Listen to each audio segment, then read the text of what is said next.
Hello and welcome to 360GamerCast, episode 732 for Tuesday, the 20th of May, 2025. I'm your host, Mark Webb, gamertag Pierce on a D, Steam ID, Webby 360G. And joining me today is... Back again, Darkest Frost. And Graham, or GM Ox 14. And Sensei Nick. Yes, as we all know, Darren is in Japan. He actually flew out yesterday, I believe. So that's pretty cool. That is pretty cool indeed. So I'm looking forward to seeing some pics and stuff. Before we get started, though, guys, just want to give a big shout out to the people listening live on Twitch at the moment. So that'd be Clarky, Mr. Peebs, Frosty, and Nick. So 2 out of the 4 are on this podcast.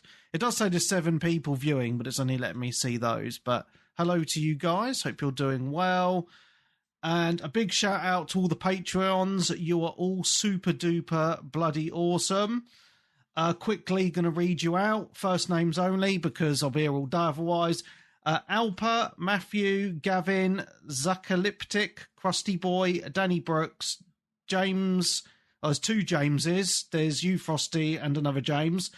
Robin, Ben, Eric, Leon, Ilmatic, Dazpoz, Craig, Paul, Jason, Ryan, John, Sean, another John, Brian, Philip, and Wes. Hope you're all doing well, and thank you very much for keeping the show going in these tough economic times.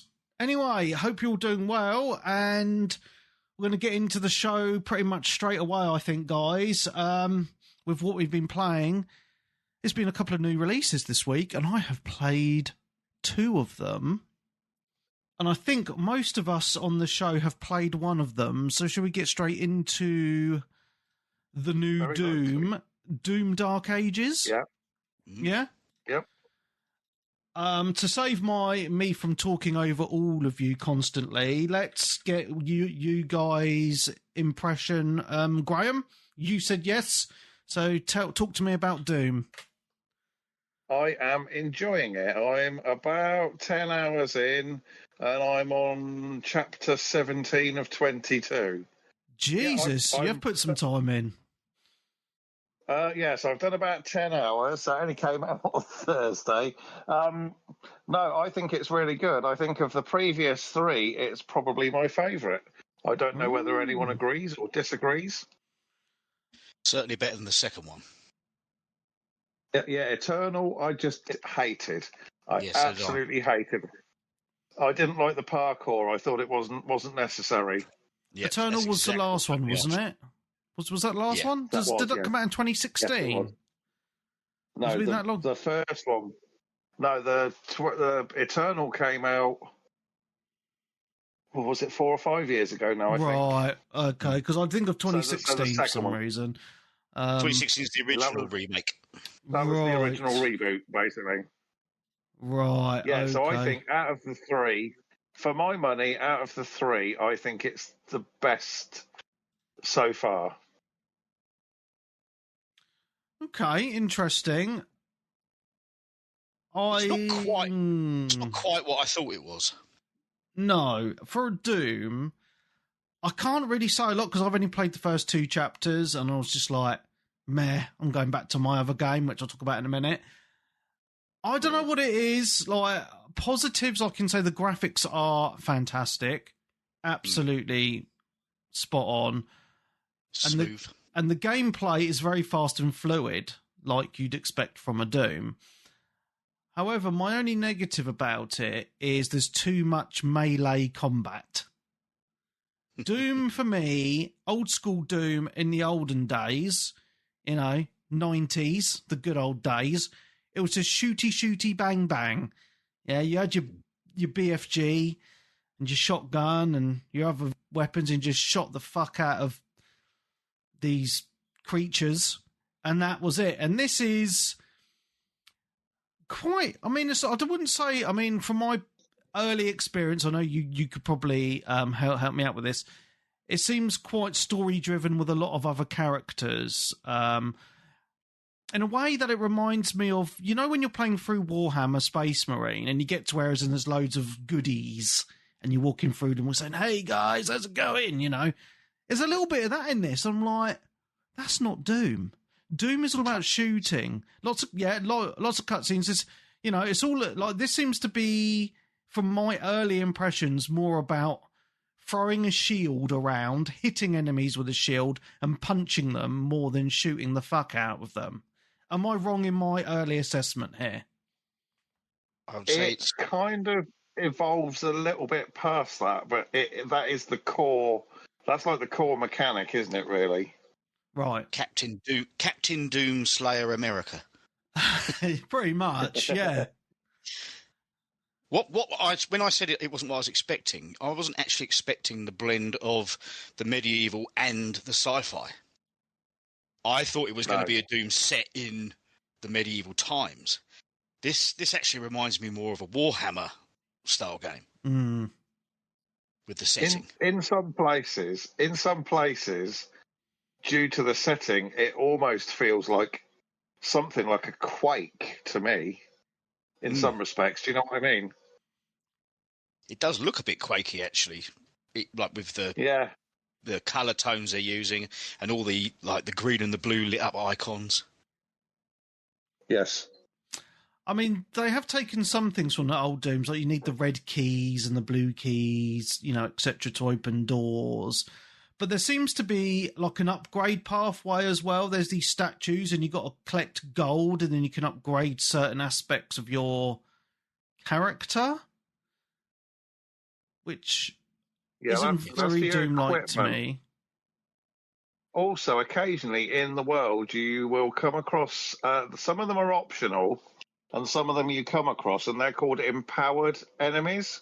Right. So they're like super versions of regular characters, and they are harder to kill, mainly because they're kind of very much in a sort of kind of like a multiplayer sort of online shooter. The characters around them contribute to their shield, so you have to kind of kill the characters around them first to drop their shield to combat them, and they generally tend to drop a stat point which you take from them. It might be something like your ammo capacity is increased for the shotgun, your health is increased, you know, things like that. Your armor capacity will be larger. And what's quite nice is some of these are in the direct path that you'll go through. Some of them are kind of slightly off the beaten track a little bit, and you have to look for them, which I thought was quite interesting. I don't know, it just feels a bit strange to me because I know it's done in acts as you go from act to act, but the areas feel quite open because there's a map that you can bring up and kind of explore around. I don't know, I mean, I'm not knocking the game because I've only played 2 acts and, you know, I think there's like 20 or something. But my initial impressions were this isn't a Doom game that this isn't Doom that I know and love from the olden days. They've completely reimagined it. And I'm not saying that's a bad thing, but it's just not what I was expecting.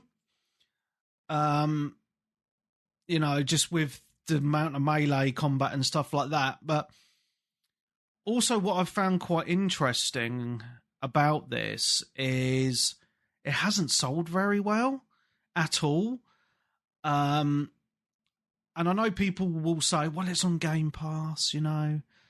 Game Pass games, everyone's playing on Game Pass. But that's not really true, is it? Because you look at the Steam stats from, say, Clair Obscur Expedition 33, that's on Game Pass, and that sold shitloads on Steam. And I think I looked earlier, I'll check the numbers in a minute while you guys are talking. It's only had about 30,000 consecutive players on Steam since launch, which is very low numbers. And Doom used to be a franchise that always, you know, in my mind, did very, very well. So I'm not really sure what's gone on there as well, if that makes sense. But I'll check numbers anyway. I'm just going to double check more what I'm talking about. But tell me more about the game that you've been enjoying it, because obviously you played it a lot of hours. You're sounding like you're near the end, to be honest. So I'm kind of getting. I mean, also it's worth noting I'm playing this on PS5, and my PS5 I think is a PS5 Slim rather than original. Right. And this game, as I understand it, has ray tracing on all the platforms, even on Xbox Series S. They are saying, but the load times on this game on PS5, from going to the menu, selecting the mission, and pushing go, the load time is about 3 seconds. Wow! And you're in. It is just optimized to within an inch of its life. This game. Yeah. But I am quite enjoying it, and I'm finding as I get through it's not doing the things that Eternal did. There is a very little bit of kind of sort of platforming, and there are things that you can do later on with your shield to get across large gaps, but they haven't gone the ridiculous route like they did with Eternal, where you had to like do air dashes and double jumps, because that annoyed the hell out of me. What I like though is the way the combat is geared is you can go from having 30 points of health back to 100 points of health by just playing the systems and doing some parrying and sticking a couple of melee kills, and it'll bring you back up to where you were. You can kind of your sort of health gauge will go up and down so much in the space of one battle. It's just unreal. That's cool. But what I quite like is there is a level of nuance, because some characters will, for example, some characters will have armor. So what you can do is you can throw your shield at the smaller enemies and just cut them down. If it's more of a mid-size enemy, the shield will basically stick in their body and stun them. But if you shoot them a few times, their armor starts to glow red, which means it's kind of it's been slightly compromised. And if you then hit them with the shield, you can actually smash their armor off and make them more vulnerable and easier to kill. So it's quite good, because it's sort of the characters kind of show the amount of damage and the amount of armor they have dynamically. So, for example, by shooting them, you can actually shoot demons' arms off. It's got that level of destructibility, even on like the sort of standard PS5 version. Okay.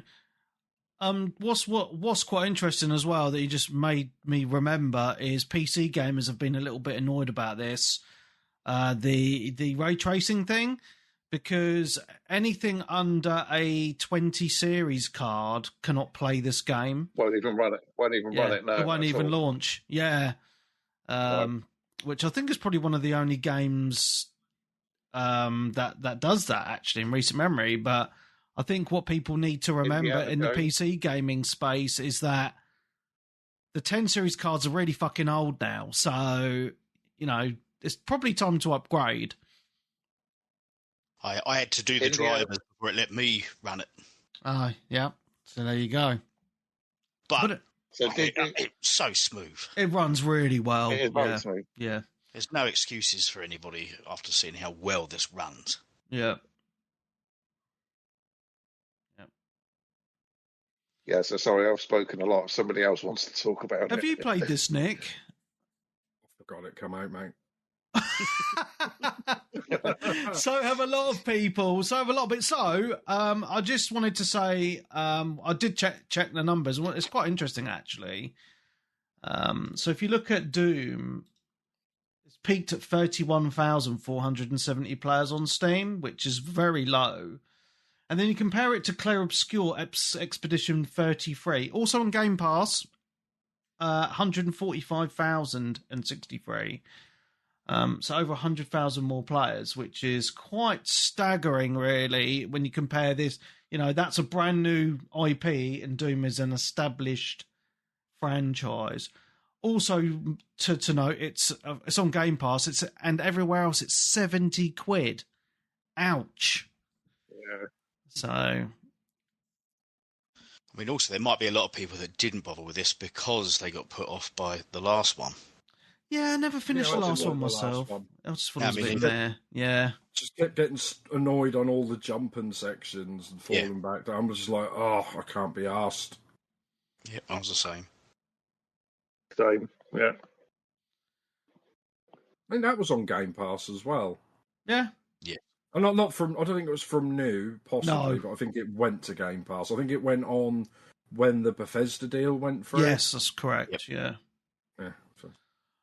So overall, then, Graham, you're really liking it. You're almost at the end.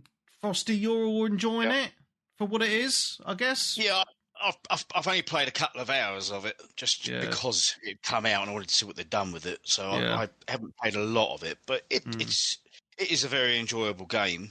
There's just other things that are taking my attention right now. Yeah, and I'm the same. I mean, I wanted to try it just for the podcast's sake, but I'm kind of into another game at the minute. I'll put more time into this when I have a bit of a lull and other things to play. Mm-hmm. But I thought, it's decent for what it is, I guess. But it's just weird that Doom has gone in this direction. I feel it just feels very strange, going from the old school lone dude to you're on this planet with loads of other soldiers, etc. It seems to be going in a very, as we say, Space Marine / Halo type direction. Cool.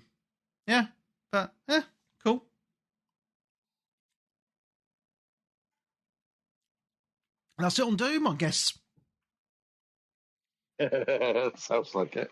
Cool. Okay. I'm going to talk about the other new release that came out this week. And it's a game that, surprisingly, I am vastly enjoying. And I have to give a big shout out to Frosty for putting this game into my vicinity, because he told me to play the demo ages ago. And I really enjoyed it. And I'm really enjoying the full game. And that is a little game called The Precinct. So basically, it's set in the 1980s. Great era. Peebs knows it very well. And so basically, it's set in the 80s, and you play as a police officer. And it's basically done in kind of an isometric type view. But what I'm going to say is the graphics on this are absolutely gorgeous. The lighting, like when you're driving down the road and the sirens on, the lighting reflecting off like when it's raining, like off the puddles and stuff. Absolutely gorgeous. Also, it's out on PC, Xbox, and PlayStation, and it's only £25, which is great. I do love a bargain. So that's all obviously another positive about it. So basically, there is an overarching crime story in there, but basically what you do is each day starts, and you can choose what to do. You can go on like foot patrol. You can go like in your car. Later on, you unlock patrolling in a helicopter. And it all plays completely different. So you're hitting the mean streets, and you're in your car, and you can basically do people for speeding, driving erratically, drunk driving, etc., etc. It does get a little bit repetitive after a while, though, because basically there's kind of you go through the same process when you're arresting someone. So once you've got them in handcuffs, you check their ID, then you search them, and then you need to choose. There's like a little menu, and you choose what to arrest them for, and there's multiple options. And basically, if you get it right, you get XP. If you get it wrong, you lose a little bit of XP. So you mostly it's common sense. But on a few occasions, you can get it wrong, which is a little bit annoying. And basically, what happens is, so basically the gameplay loop is, there's two gangs in the city, and I believe the overarching story is you go up the tiers of the gangs. You start at like the ground level of the gangs and you work your way up, and I think the end of the game is going to be like you got to take out the big bosses of each gang. And the way that's working out at the minute, I'm still quite early in the game to be honest, is as crimes happen in the city, you collect evidence. That evidence goes towards finding the next kind of gang leader in that hierarchy, if that makes sense. And once you've got enough evidence, like a little thing will happen saying, right, we know who it is. This is me talking about it in very basic terms. We know who it is, and we're all going to, the police, we're all going to meet up at this place and we're going to go and get this person, right? So it's basically all the police are there and you're all in your cop cars and you go in a building and there's shootouts and all that. So that's quite cool, but the actual way you get to that, it can take a little bit of time. So basically it does take a few days of doing your beat, of choosing, doing your beat walk or going in the helicopter or doing the beat in the car. I mean, that's the one I like to do. And then crimes will pop up, and then it'll say, oh, there's come up on your radio, oh, there's a crime in this place, and then you've got to choose if you're going to respond or not. If you choose to respond, you need to get there within a certain amount of time, and then when you get there, it's very random. You go and arrest them, or you have a shootout, or whatever.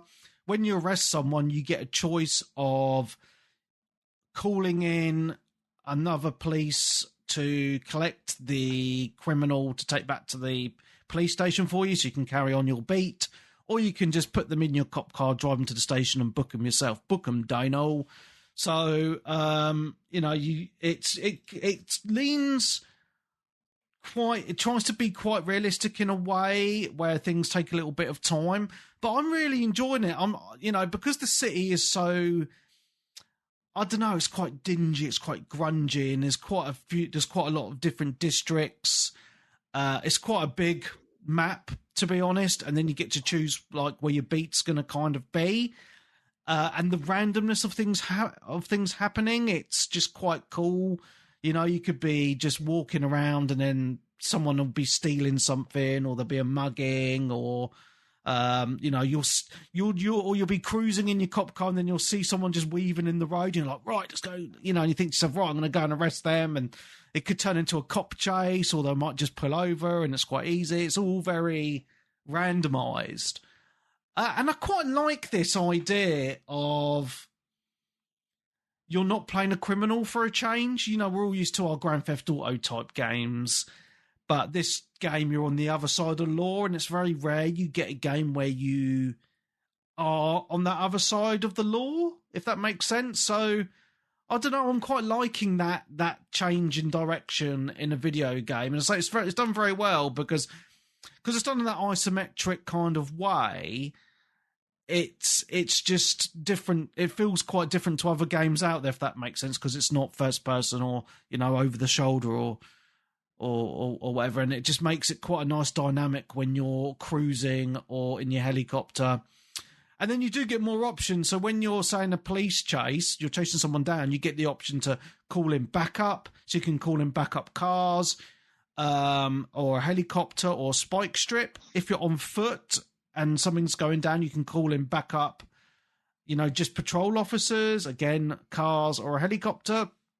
So if you kind of lose someone and you've got the helicopter, it'll tell you where they are, and it'll blip on the radar in that kind of area, and you have to go and search them down. So yeah, I think it's a cool game. It's an indie game. That's probably why it's so cheap, but it's definitely caught me by surprise. And this is the game that's pulled me away from playing Doom, to be honest, because I was playing this. And then I was like, I'm going to check Doom out. And then I played the first couple of chapters of Doom. And then I was like, I just want to go back and play the Precinct. It's just got just an interesting gameplay loop. I just find it quite enjoyable. And I just like how it edges on that part of realism with the radio and the way it works. And at the end of your shift, you've got to drive back to the police station, and you go back to your desk, and then it goes on to the next day, and there's like a little meeting in the morning, and then you go and do your next day shift, if that makes sense, or night shift, or whatever you want to do. So, it's a cool little game. It really, really is. And I think more people, I just want to get the word out there, really, because I don't think it's a game that many people know is even out or haven't heard of it. There's a demo on Steam. There's probably a demo on console. I don't know. Give it a go. As I say, it's only £25. It's an enjoyable game. It really is. So, and I know Frosty, you haven't had a chance to play it yet. I know you played the demo, and you enjoyed that. So, yeah, I'm going to pick it up. I think it's £16 on CD keys. So I am going to pick it up. Yeah, nice. Yeah, I'm just waiting to get what I'm currently doing out of the way, and then I'm looking for something new. Then I will pick this up because I really enjoyed the demo. And like I say, it just looks gorgeous. Yeah, the graphics are amazing. They really are. The cool thing is... it's cel shady, isn't it? Yeah, it's weird because it's got that cel shaded look, but it's just the way they've implemented the start. Like with the lighting's just stunning. Like, it's just simple things like, as I say, like when your siren lights are on, it's just the way, because it's quite rainy a lot of the time, it's just the way the lights bounce off all the, like the road and the windows and everything. It just looks gorgeous. Really does. Looks like old, like GTA on PS1. Absolutely. Yeah. And that's why I think it's cool as well. But also the way the XP system works is pretty cool. So as you rank up, you get you can unlock more things. So different weapons, more different vehicles. You hold more ammo, shit like that. But it's just the way it progresses is, I think, is it's just really well done as well. So yeah, I really like it, and as I say, it's got quite a cool story to it. I don't want to spoil anything. But it's just the way it's done, I think, is just I just really like. So, yeah, the Precinct, a cool little game, and it's not, as I say, it's not simple. Like the thing, just a last little note is I think what's keeping me hooked on it is it's not as simple as it looks, because when you're arresting someone, you need to think about, right, what options am I going to choose? I don't want to get this wrong. It kind of leaves it up to you to make the decisions, and then you get rewarded or not, depending on your choices. So, I'd imagine it would fit perfectly for handheld play as well. It probably would, yeah. Probably would on the Steam Deck, I guess, yeah. But yeah, it's a great little game. So that's the Precinct. Frosty, over to you. All right, well, I'm going to get a little one out of the way first to get the anger out of me. So dear. I can be chill for the rest of it. There was a game that popped up on Game Pass called Teenage Mutant Ninja Turtles Mutants Unleashed. I know what's going to happen here. My God. What's it called? Teenage Mutant Ninja Turtles? Mutants Unleashed. Oh, dear, mutants. Okay. Yeah, go for it. Now, I want to play this because the last Turtles game that came out on the Xbox was a really fantastic beat-em-up. Oh, yes, it was. Yeah, old-school style gameplay, side-scrolling, nice graphics, play it with friends, etc. This, I thought, was going to be more of the same. I just can't get past what they've done to the franchise. It's just...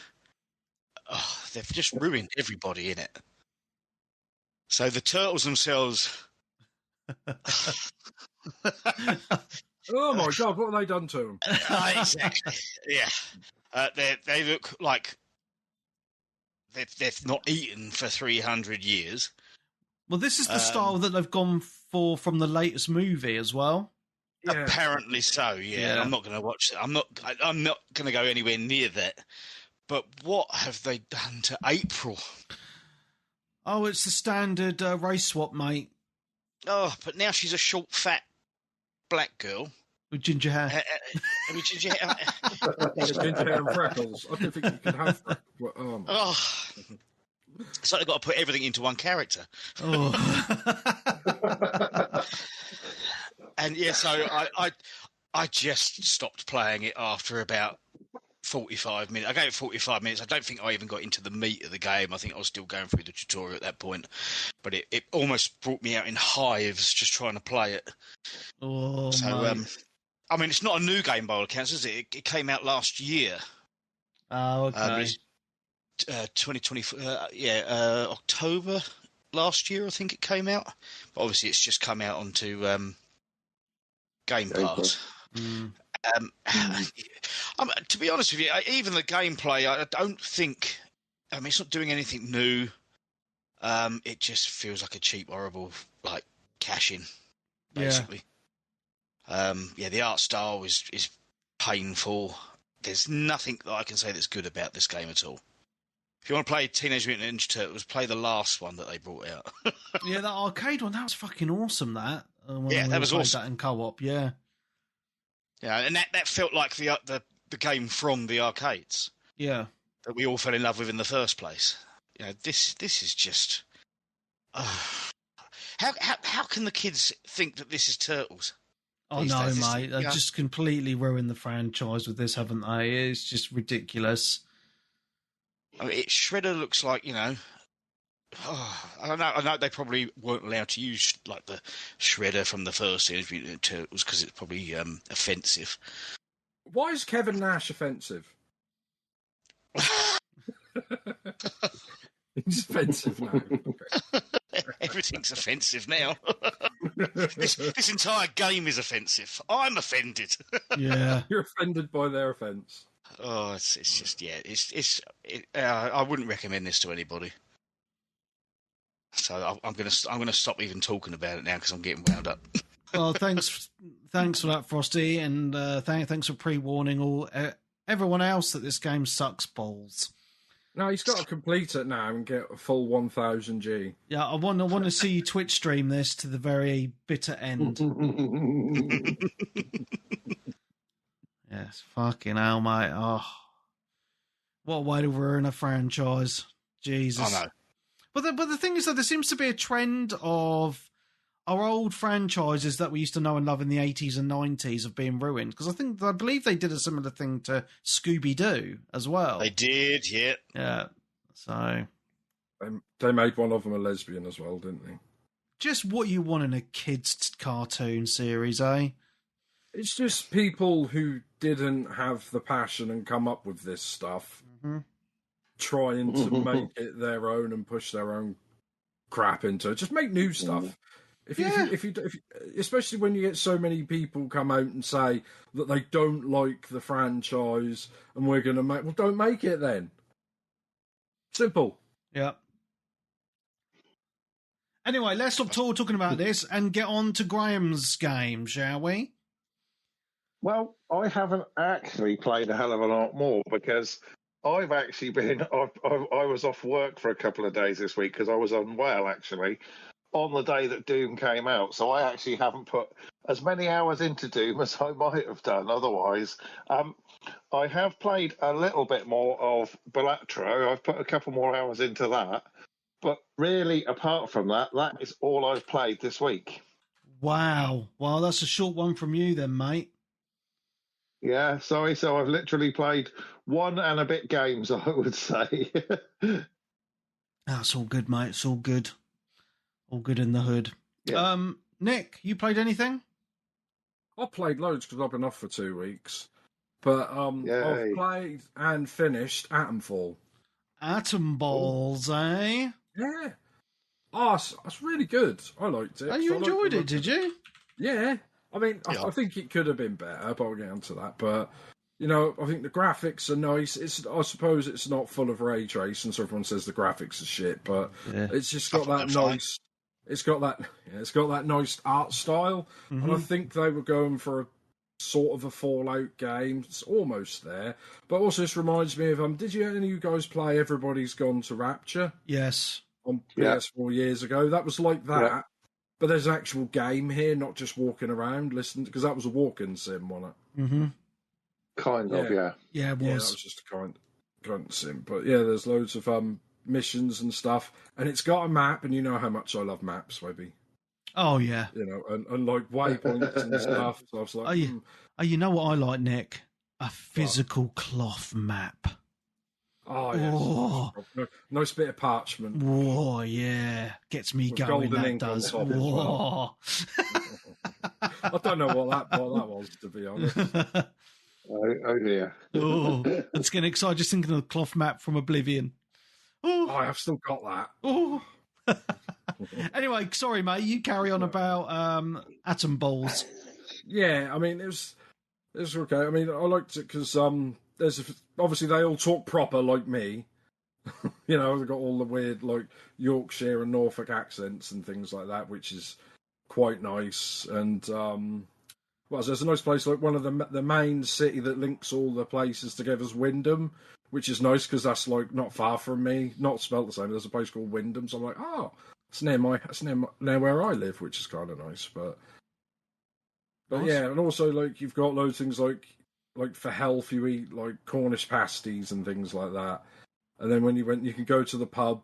And I saw this woman, she had like a big sausage roll. And I was like, oh, I want a sausage roll. But she wouldn't give it to me. So I killed her and everyone attacked me in the city. I'm like, what did I do? You know, because I think Greg's must have died after the bombs went off. But yeah, it's pretty decent. And I finished. I think I said to you, Webby, I think I don't know if it's the bad ending, like the telephone ending. That was the best ending that I could found on YouTube. So, well, none of them really. When I went, I don't want to spoil. Can I spoil? I don't think there really is a good ending, to be honest. Yeah, that's what I'm saying. Nothing. It's like the game ends, and it just shows some like pictures and slideshows and tells you something, and I'm like, I just, I just got a few videos and stuff, but. Yeah, but there's multiple endings. I didn't bother. I did try to go back and get a different ending, but turns out I killed someone for the other ending. The other guy ran off and killed himself, I think. And I forgot to pick up something for the woman to escape in a helicopter. So she tried to kill me, so I had to kill her as well. So I'm like, oh, great. But I think if you wanted to get all the endings, it's a multiple save job and probably... like walkthroughs and stuff to make sure you pick.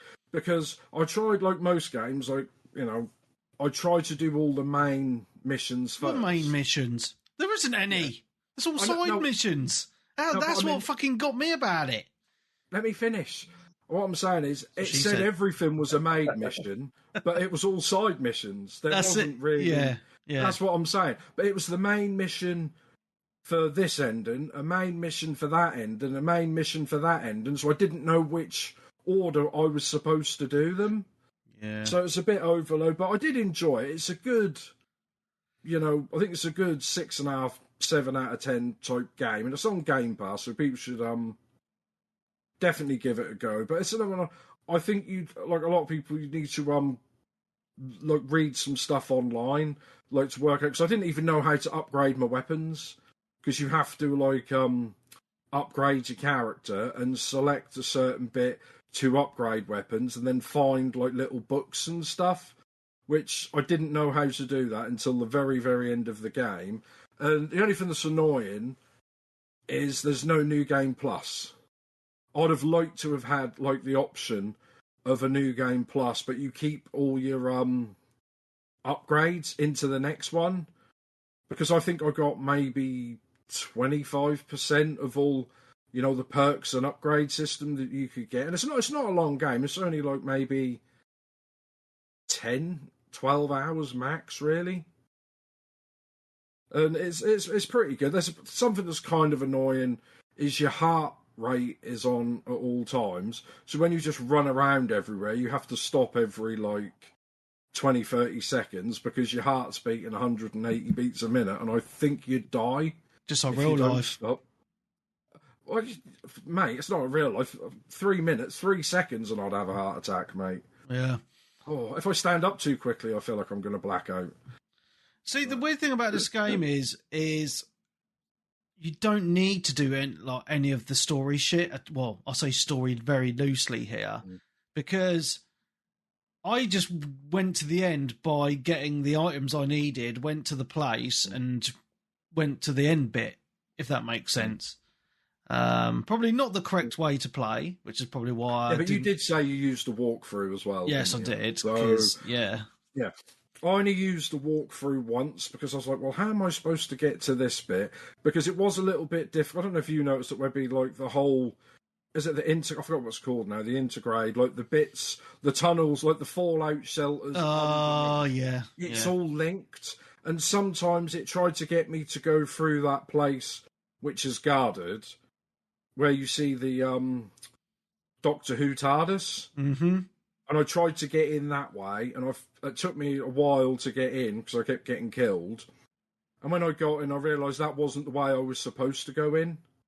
Yeah, I was supposed to go. So sometimes the waypoints kind of lie to you because it assumes you've unlocked. Because each one, it's all connected like a sort of like a spider web type thing, and you have to open the doors and stuff. And I tried to get in a place where the door wasn't open yet. Because you have to open it from the inside.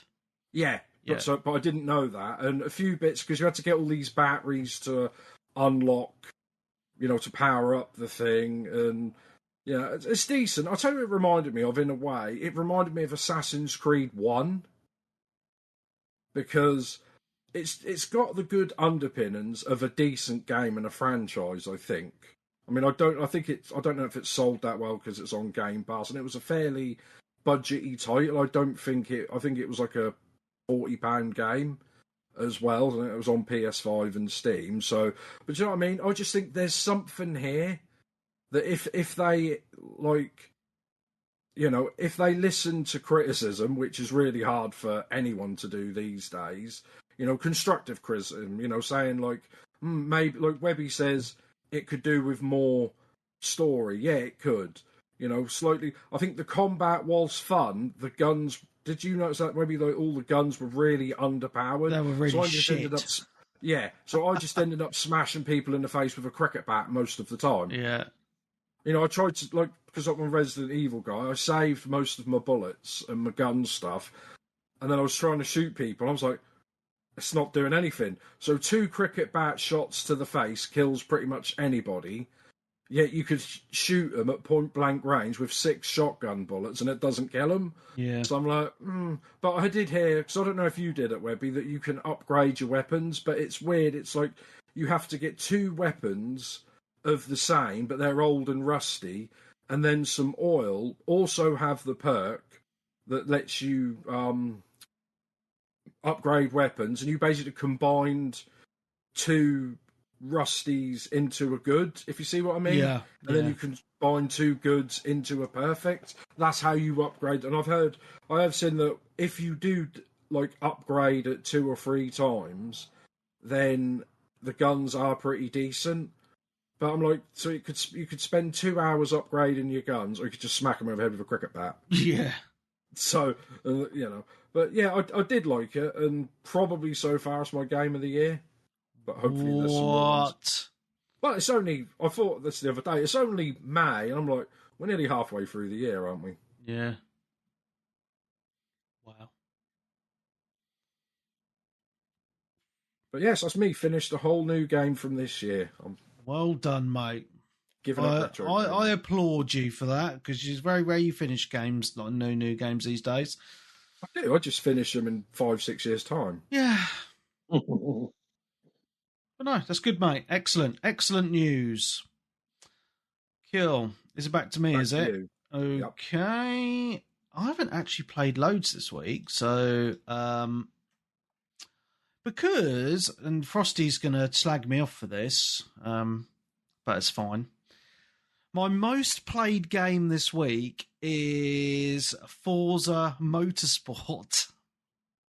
Wow. Someone's got to play it. I tell you what, mate, I know you slag it off because I know you're really into your sim racing with iRacing, and iRacing's great. I get it, all right? But they've really improved motorsport now. Like, it is so different from the game that launched a couple of years ago. It runs really well, even on PC now. Looks great. They've added loads of new cars, loads of new tracks. The online actually has people playing it, which I'm amazed at, because you go back about a year when I was playing it, I tried to play it again, and I was going online into lobbies, and I was lucky to get 1 or 2 people in the lobby, and I've been playing it all week, hardcore style. And big shout out to Gavlar. We had a really good session last night till gone midnight. Great times with Gav. And pretty much every race had 20 plus people in. I think the max is like 24 players a race. And for the most part, very clean racing, hardly any idiots, which is really, really nice.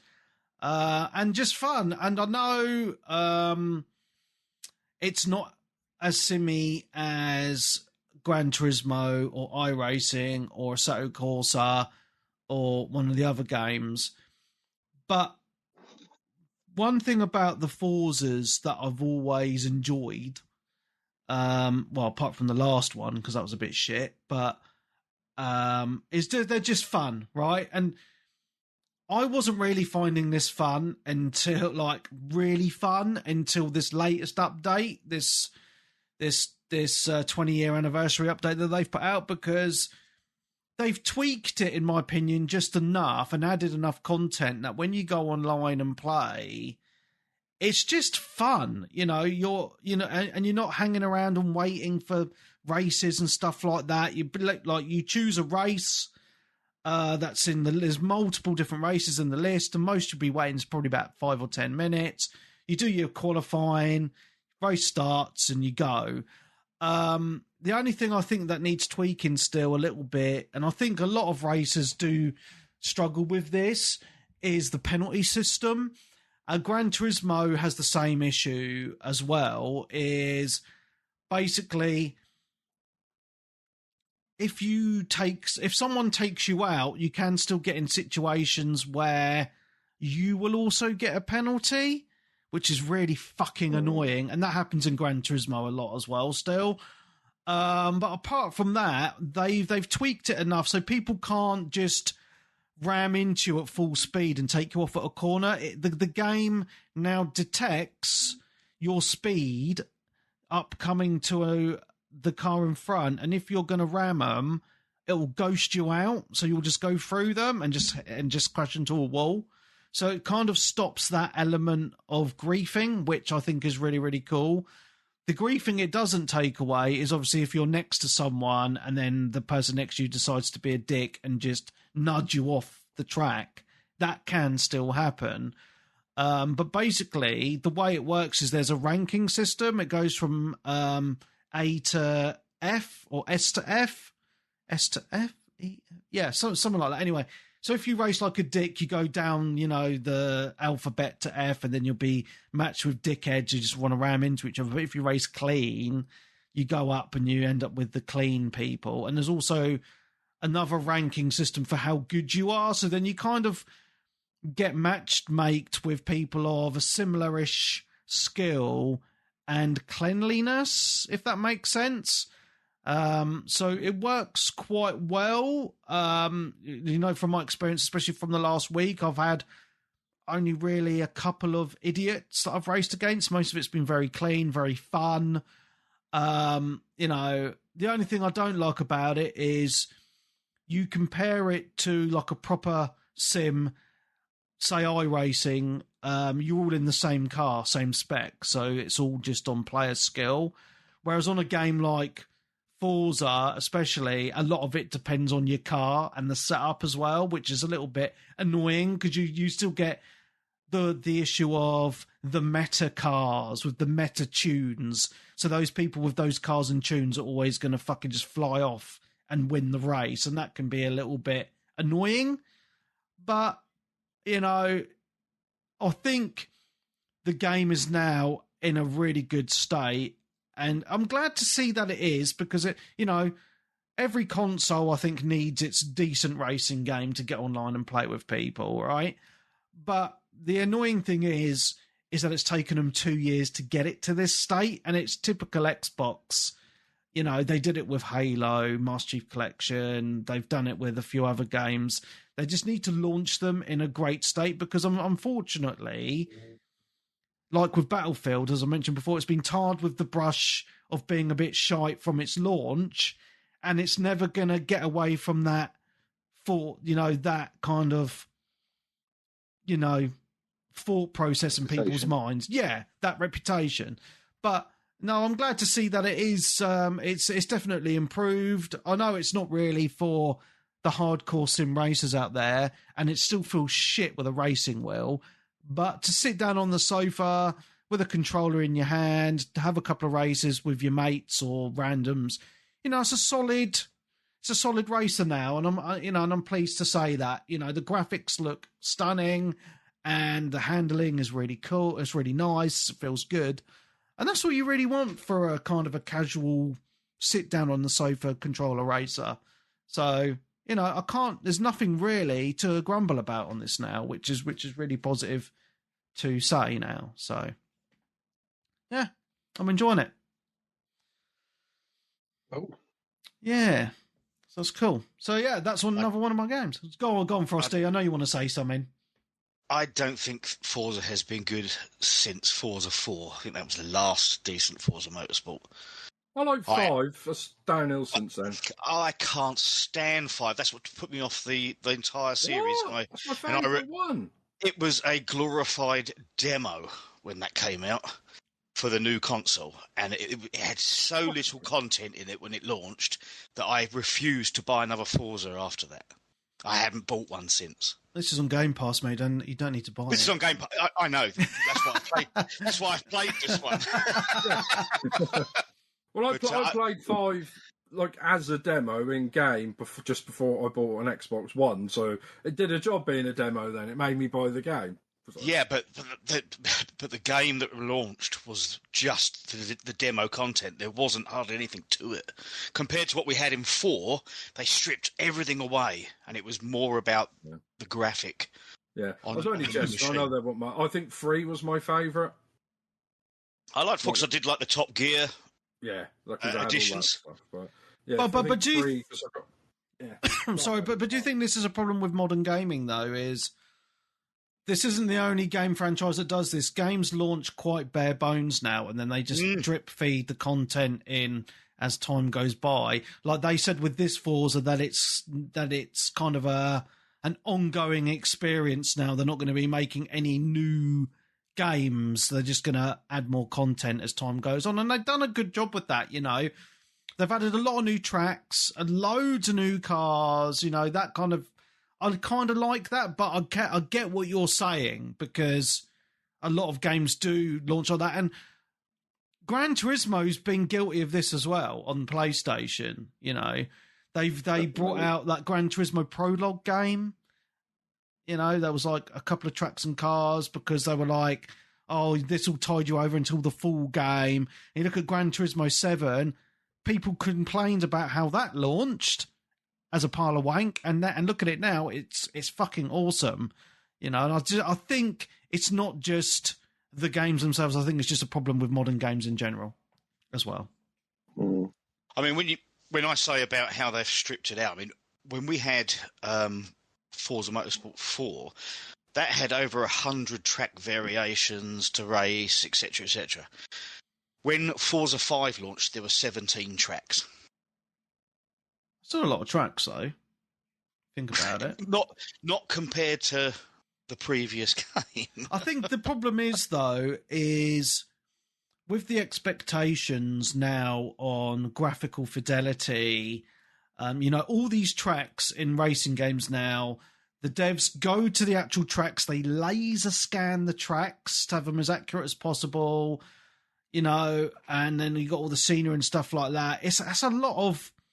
That's a lot of work to do, right? And I'm not saying, I'm not saying I expect games to have like 5 tracks or whatever, but it's just, that's a lot of content to have straight away if you're expecting it to be shiny and new, because if they just brought it over from the old game, it would look shit and then everyone would moan. So they're kind of in a lose-lose situation, aren't they? Yeah, but you do expect to have more from a new game. Yeah, I mean, it's supposed to always be bigger and better. Of course. I mean, one of my complaints when Forza Motorsport launched was they didn't have Nürburgring.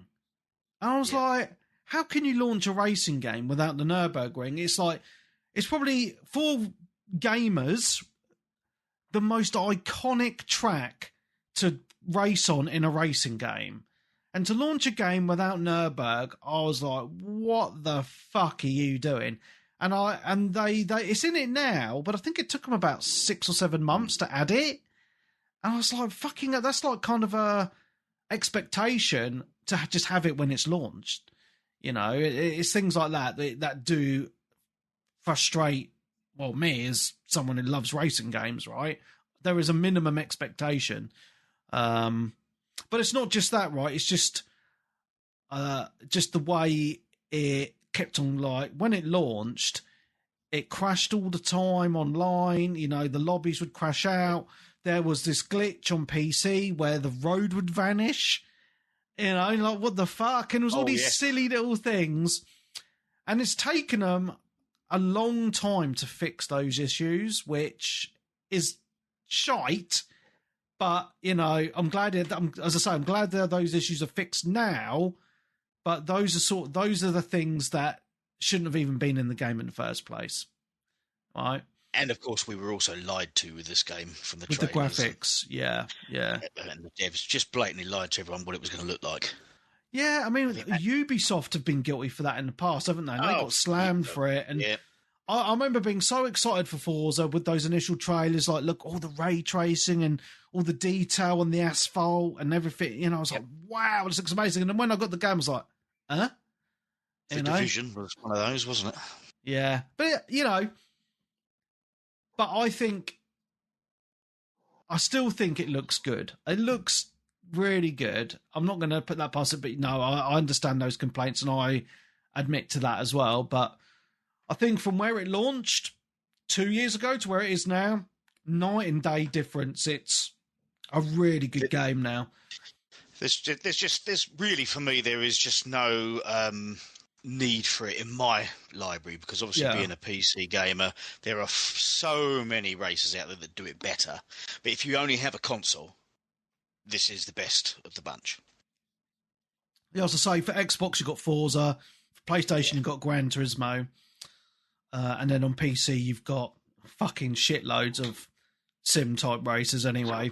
I think it depends on what you're looking for, right? Because it's, you know, you have to remember that sim racing to the, like, super realistic games is quite a niche market. And I think what Forza and what Gran Turismo do is they kind of, it's that simcade type handling in games where it's drop in, drop out. You don't have to play it all the time. You don't have to get amazing at it. You can just drop in, have fun, play for an hour or two and come off. And that's what most normal gamers want, to be quite honest with you. And I think it does that very well. But obviously there is that market with wheels and stuff like that for that other audience. And for me, I like both. It depends on my mood. You know, I like my iRacing and my other set of courses and stuff like that. But then I like sitting down on the sofa with the controller at times and playing something like this. And, you know, it suits that market very well. And this is a sort of game which would be great for a gamer night.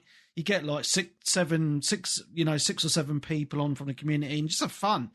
Not take it serious and just have a good time. And that's kind of that market I see it being aimed at. So, yeah. So, yeah, I just wanted to say that, you know, it's fixed. Give it another go, people, if you want. Message me if you want to play, because I'm really enjoying it. Yeah, good time. Back to you, Frosty. Okay. I'll talk about a game that I've been playing, and I did mention it to you that I thought you would quite enjoy this as well. and that is Towerborn. Oh yeah, I did try it very briefly though. Yeah, very brief. That's because the problem is other games, but yeah. Well, the reason why I thought you might quite like it is because the game loop in it is basically what we was talking about earlier, like that Teenage Mutant Ninja Turtles beat 'em up. Not the Gash one that we were talking about a minute ago, but the one previous. But it's also got, it's like a side-scrolling beat 'em up RPG. So it is a live service game. And the missions and the exploration of the main map is like done on like a hex board, almost like a board game style. But when you actually get into all the missions, it's actually a really pretty side-scrolling hack and slash, basically. Yeah. But then you are upgrading. They've got a loot system very similar to like your Diablos. You know, you open a chest at the end of the level, and new swords and shields, etc., will all come out, and then you can obviously build up your abilities with the XP, etc. It's really just fun. The actual game itself is fun, and I think you would enjoy this. And you can do it obviously co-op as well. Yeah, I noticed you can do couch co-op on it, obviously online. I didn't play it much. I literally played about 20 minutes just to see what it was like when you mentioned it, and it kind of reminded me of, you know, other side-scrolling games, a bit like Castle Crashers, Golden Axe, and stuff like that. Yeah. But I'm just a bit wary of these free-to-play games like this because I'm thinking, where are they going to try and make their money? And I didn't quite work it out because I didn't actually play it enough to figure that out.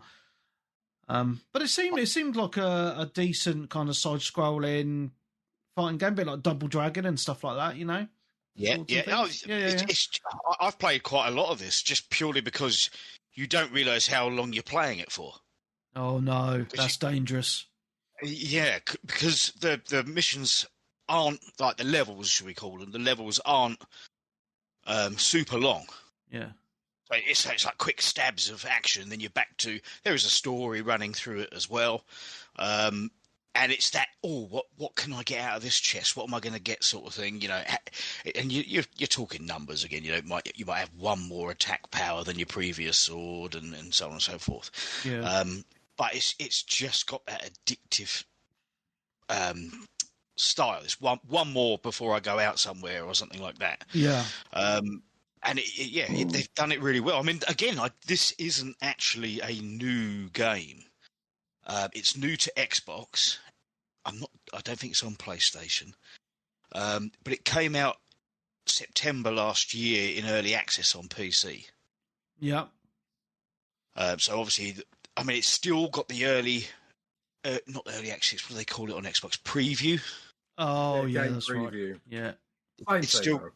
Yeah. It's still got the preview sticker on the Game Pass, but by all accounts, it is a full release from what I've seen online. So it has been out and cooking for a while. There seem to be a load of people on it. I did team up with a few randoms. And they've got big boss fights. But yeah, the move sets are good. And then it just gives it a little bit of extra, having the RPG and the experience, etc. Yeah, I was just looking on Steam. It's £22 on Steam, and it's got glowing reviews on there. So it's definitely something about it then. It looks great as well. The graphics are excellent. Yeah, they look nice. It's very, very nice kind of cartoony graphics. Very, very well done. Yeah. There's good variety in the enemies. You know, it's not all the same. I have sort of progressed to a different area of the map now, and it is completely different. Nice. That's good to see. So, yeah, if you give it a go, it's on, like I say, it's on Game Pass, and might be able to hook up and have a few bashes at it. Bish bash bosh. Nice. Yes. Excellent. Graham, you've played all your games. You talked about all your games, haven't you? Just double checking. I have, I'm afraid, yeah. That's all right. Nick, anything else? Yeah, I've got a few more. Another new game that came out this year. Kind of. What? Virtua Fighter 5 Revo. I think it's a PS3 game that they then done a PS4 version, and now they've put it out on PC, and console, or it's coming on console. So I think it came out February, something like that. So yeah, it's basically Virtua Fighter again, but I think it's got all the characters from, whatever versions it was on. But they're now adding more characters, obviously, because I think the new Virtua Fighter's coming out at some point. I don't know if it's Virtua Fighter 6 or they're rebooting it. But yeah, I want to play this with my mate, Andrew. I think you met him when you come down to the gaming market before, Webby. Oh, okay. And yeah, and he Twitch streams this quite a lot and plays it. And yeah, so I got it running on PC. It took me a bit of maybe a few months to get my DualShock controller working with it. And I think I don't know if I told you. Basically, what happened was the controllers just kept disconnecting all the time. So you said, just get another dongle and all that sort of thing. And I still couldn't get it to work because I couldn't get the motherboard's Bluetooth to turn off. Right. So it just kept defaulting to that one. So I thought, what's going on here? And then I was Googling and I thought, what's going on? And then I was looking in the motherboard box and I was like, what are these two little plastic things? It's the Wi-Fi and Bluetooth antennas that you're supposed to screw onto the motherboard. So you actually get as well. I didn't put it together. I just, I bought it. It was, like a built one. Yeah. So I just thought, oh right, I didn't, I've never seen those little things that you put on. It kind of looks like what you used to get on the expensive routers, those little plastic aerial type things. So I put those on, and guess what? My controller doesn't disconnect all the time. Well, there you go then. Problem solved. So I've been playing this with him, and obviously because my Twitch name is Nick Fights, and he's been playing it for ages, and I was obviously kicking the shit out of him. And he's like, "Do you play this game?" No, I've never played it before. He's like, "Damn it!" And yeah, button mashing for the win. That's not too bad. Yeah, but it's fun, but it runs so smoothly on my PC because, like I say, it's not a stupid powerful PC. But I think because it's an older game and it's got my monitor's like 180 hertz, so I turned the little thing on. I was getting like 180 frames per second, and I'm like, yeah, that makes a difference. Because like in your brain, because did you back in the day though, Webby, when you used to play like games in the arcade, and then you'd play it on like PS1, you'd think it's just the same. But if when you realise how much faster those run, it felt like that. It felt like I was playing the arcade version, just of how good and quick it was. Nice. Yeah. But yeah, it's a good little game that I'll be playing. Because like I said, you don't need, you just put this on for 10-15 minutes and have a few fights, and then you're off, aren't you? Yeah. Nice. Nice little game. So, yeah, that's another game I've been looking. Back to you, Webby. Okay, I've only played a couple of other games. And one surprise, actually, and I'm going to blame Sly Almond for this, is I jumped on GTA 5 online. Oh. On PC, of course, is the only way to play. I don't think it is the only way. Well, it's the best way to play. Let's just say that. I had a really good time, and I never really got into this properly back in the day because not really many people in the community wanted to play online and back on the Xbox in the day, and I had a little bit of online shenanigans with Hogarth a couple of years ago. Rest in peace, Hogarth. Great guy. But since I played with him last, hadn't gone on to it. So anyway, there was a free update a little while ago, GTA 5 Enhanced Edition. They've slightly improved the graphics, apparently. I can't really tell the difference. Anyway, I went online and I was expecting chaos because last time I went online a long time ago, I was just getting blown up by random people on the server and I turned it off. But I went on and actually I did 3 heists with randoms. And the way I did this was obviously someone in the server wanted people and you have the little phone in the corner and it says so-and-so wants to do a heist. Do you want to join? I was like, yeah, fuck it, I'll have a go. And we didn't do any voice chat or anything like that. It was purely just doing the things.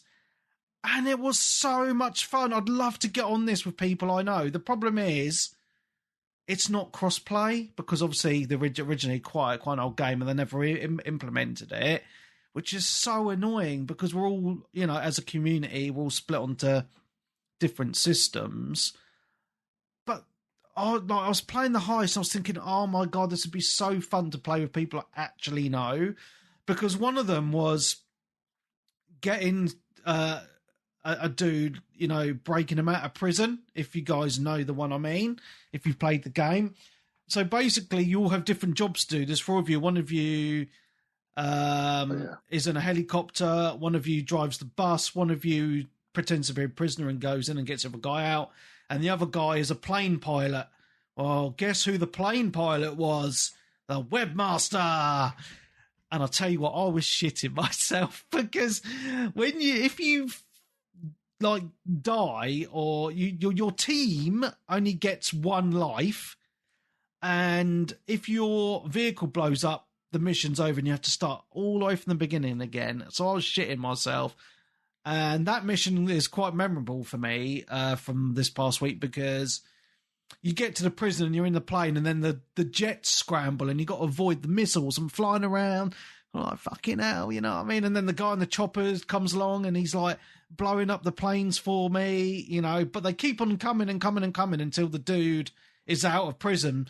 But then as a pilot, you have to, it tells you like, right, organise with your team where you're going to land and pick them up. And I was thinking, we're not fucking talking. Where the fuck am I going to land? So I was like, right, I'm just going to land at this airstrip that's near the jail, and hopefully they turn up. All the while, the cop cars are coming in. I'm thinking, fucking hell, don't die. Anyway, the guys they open the door to the plane. They all get in. I take off and I fly us to the extraction point. Well, first I've got to get rid of the 5 stars, and that's like, I'm sweating. And then I get rid of that, and then I get to the point where we all parachute out the plane, and then the mission's over. And we did. I was like, fucking hell, that was so much fun. More fun than the other missions I did. But I just liked that kind of gameplay, because everyone has a little job to do, and every job is pretty important. So, they're designed very well. So I was just like, man, GTA or not, I can see why people get hooked on this, because the heists are really fun. You get money. I bought myself an arcade in the world, so I have an arcade. I bought arcade machines. It makes me money. And you can buy yourself like a nightclub and all these other things. It's kind of like an evolving kind of online self, if that makes sense. So I can see where they make the money from the shark cards, because obviously you can spend real money to buy the shark cards, which turn into like in-game money to do more things. So yeah, I can see where people get quite hooked on this, because it runs really well. It's very smooth. It's like your online persona. It's a bit like an MMO in a weird way. But no, I had a lot of fun playing this past week online. It was just fun. And what's quite funny is, obviously, from when I played this donkeys years ago, it's my dude's got a Mojo Interactive T-shirt on with the logo. So obviously there was a way to put the like your own personal like images and shit in the game. Fucking can't remember how to do that, but it's like I've got a Mojo T-shirt. I've got an orange car with a Mojo logo on. Really weird, but yeah, like if anyone else has got this on PC, just do some heists. It's fucking awesome, man. Yeah. So there's that. Grand Theft Auto, 10-year-old game, still going strong. Back to Frosty. Right. Another Game Pass game that I've been playing a little bit of this week is Revenge of the Savage Planet. Any of you tried this one out yet? I think this came onto Game Pass ages ago, then came off. No, it was the first one. This is brand new. Oh, okay. No, yeah, I haven't. The first game was Journey to the Savage Planet. Oh, okay. So this is a sequel. Okay. the original one, the biggest change that I've seen straight away is the original game was a first-person game, and they have now changed this to a third-person. Okay. Which took a little sort of getting used to because I have played the first game. This is fun. This is comedy. The comedy in this game is on point. Basically, you are working for this corporation, and they've sent you out into space to colonize space. The company that sort of that sends you out took over the company that you used to work for in the first game, and then you've been in hypersleep for hundreds of years getting to this planet, and then when you get there, you crash land, and then they basically send you a video saying, "Oh yeah, we've decided that we're not bothering with space anymore. Good luck," and they just leave you to die on the planet, basically. But this is a really good fun game. It's got some great mechanics to it. You're unlocking gadgets and different bits as you go through the game. Looks beautiful. So, this is co-op as well, which I'd like to see how that runs, because the first one wasn't co-op, I don't think. But yeah, very, very good storyline. When you're at your home base, they've actually done live video sort of messages for you to watch as the story progresses, and I think this is going to be a good game. What's it kind of like? Just like you go to a planet, you got to get supplies and build things. So there is some supplies that you have to get to be able to unlock new buildings to your base. You've got a big base area that you will be like upgrading buildings and so on and so forth. But currently, I mean, I've probably played about 2 hours of this so far, and I've just been sort of doing missions, unlocking the pistol. There's like a proton whip, which also is like a grappling hook. And you can actually like lasso some of the creatures. I don't know what you're doing that for at the moment. Like I say, it seems like there's quite a long tutorial, which I'm still really sort of getting to grips with. But it's just a big platformer, like open world style platformer. And yeah, I've just been doing sort of missions, but the art style on this is really nice. And yeah, you're just basically trying to survive. It's quite cutesy as well, you know, in its look. But yeah, everything so far feels like a proper top-tier title. Interesting. It just looks a bit funky, the graphics. I'm just like, just very cartoony. It is very cartoony. The first one was as well. Yeah. I think they have ramped up the comedy-esque style of this more than the first one. Okay. But it's very tongue-in-cheek. The comedy does not take itself serious at all. Nice.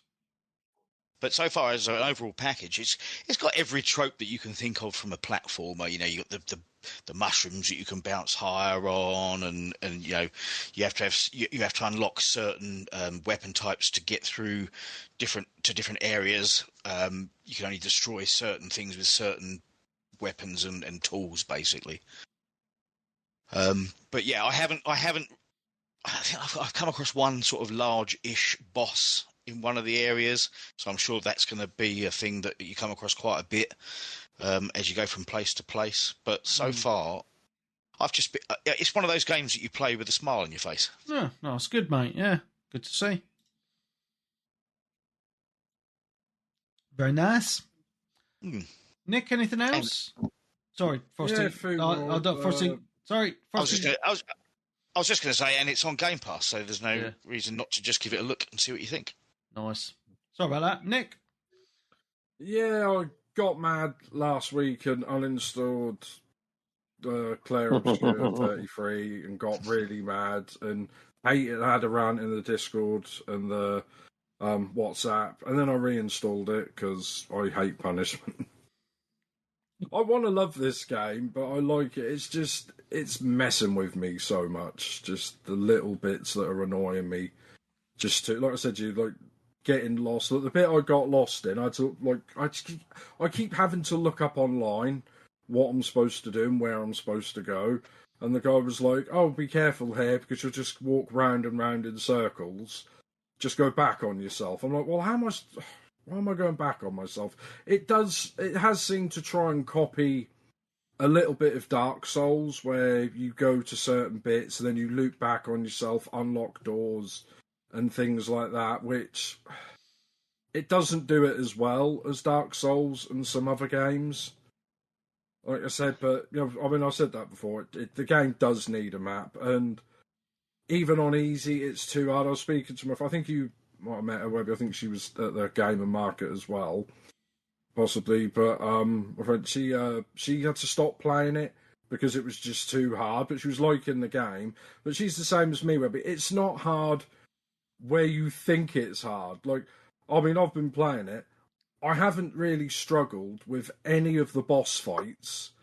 It's the normal fights that are pissing me off. Not because it's just that they're long and monotonous, and they keep doing things that I'm like, well, they keep doing loads of damage, so I have to heal myself and use my turns to heal myself. But by the time I've healed myself, they then attack me and they've done more damage. And they keep doing these things with the shields. And that's what I'm saying. Sounds like an old school traditional JRPG to me, mate. It's not. It's not, Webby. Not all of them. Some of them, maybe. But it's weird. I'm not the only one. A lot of people have said this game is... you put it down to easy mode, and a lot of people I know have. Even people I know that give me shit for playing on easy have put it down to easy. So yeah, no, I admit it's hard. Like, I had one boss that's what fight. I'm saying, but it doesn't say easy mode. It says story mode. A nice easy game without a challenge. Well, that's just not the case, is it? But are they going to patch it and make it easier? Probably not. And I know it's a small team, so I'm not going to knock them.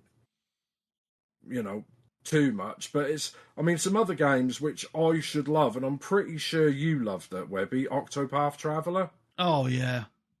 Couldn't get on with it, mate.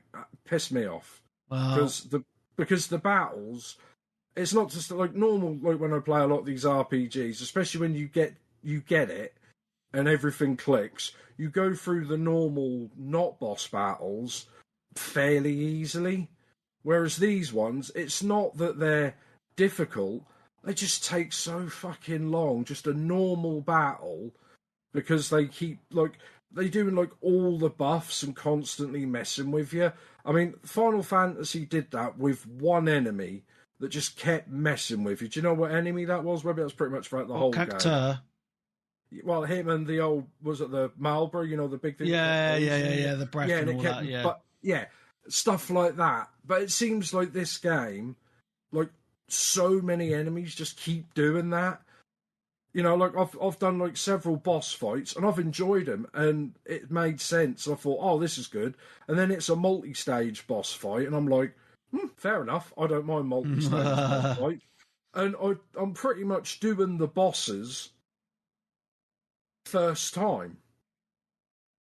But I keep dying on the normal enemies. How does that make sense? Because if I'm under-leveled, I shouldn't be able to do the boss fights. Do you know what I mean? It's got me the other way around. I don't know if maybe one day this week, Webby, if I stream it, if you can have a look. I need a friend to come round and he'll probably go into the menus. Oh, you haven't upgraded this, you idiot! Or why are you using this weapon? Or no, you've done this build wrong. Because I know you can you can upgrade your weapons. You can get different weapons, armors. But you can also on your bits where you can use an item and reset all your ability points to 0. Yeah. So maybe I've done that wrong. But also you need to perfect your parrying and dodging. That's I like the idea of that. It's just in the bosses it seems to work, but some of the enemies they'll attack learning you. them. It is learning it's not them, just mate. But they're all different. Yeah. And some of them, they'll jump at you really quickly, land next to you, and you dodge because you think that's the attack, but it's not. So he'll jump, land next to you, and you'll dodge or parry, and then he'll just poke you whilst you're... I was like, oh, for fuck's sakes. Or, and mid-fight, they'll change as well, like all the different ones. And I'm not sure, because AI told me, and I can't hear it because I've got poor hearing. I don't know if you ever noticed it, Webby. Apparently, there's an audio cue in the game. There is. Like, is there a ping or a something? Yeah, it's like a little slashy type noise. Yeah, but I can't hear it. You're wearing headphones? Not all the time, but sometimes. But then I've got bad hearing and tinnitus. So if that's a slashy or a ringing noise, it's like when I played when I used to play Warzone. When you were near a thing, you'd hear like a whistling noise to know you were near a chest. I couldn't hear it because my tinnitus sort of cancelled that out. Right, okay. Yeah. So, but the thing is, though, if it was too easy, you'd break the game because you'd never get touched, would you? Yeah. But yeah, it's just...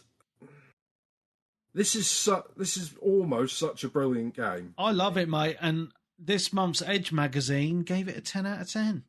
Yeah, but Edge is full of shit. So, and Webby gives it a 10 out of 10. So, yeah, well, Edge gave GTA 3 a 6 out of 10, so fuck them. I'm never letting that go. I know it was over like 12 years ago, but no, I don't really get magazines anymore, to be honest. There aren't many left, is there? But yeah, I do like the game. It's just, it's just a few little bits. It's not just me, a lot of people. I mean, you said it was getting to you, and then you got past it. Yeah, because I went on, I struggled with a boss multiple times, went and did some leveling up, and then I cheated a little bit and found a leveling up kind of area, and D-Twin did the same thing. Yeah, I think that's what you said. You're going to have to tell me where that is later. I chat BT'd it, and they said it was an area, because I'm now into Act 2. Yeah, don't be doing the fucking AI bollocks, mate. Actually just use Google or a search engine and search for things. Because AI sucks donkey balls. Well, whatever.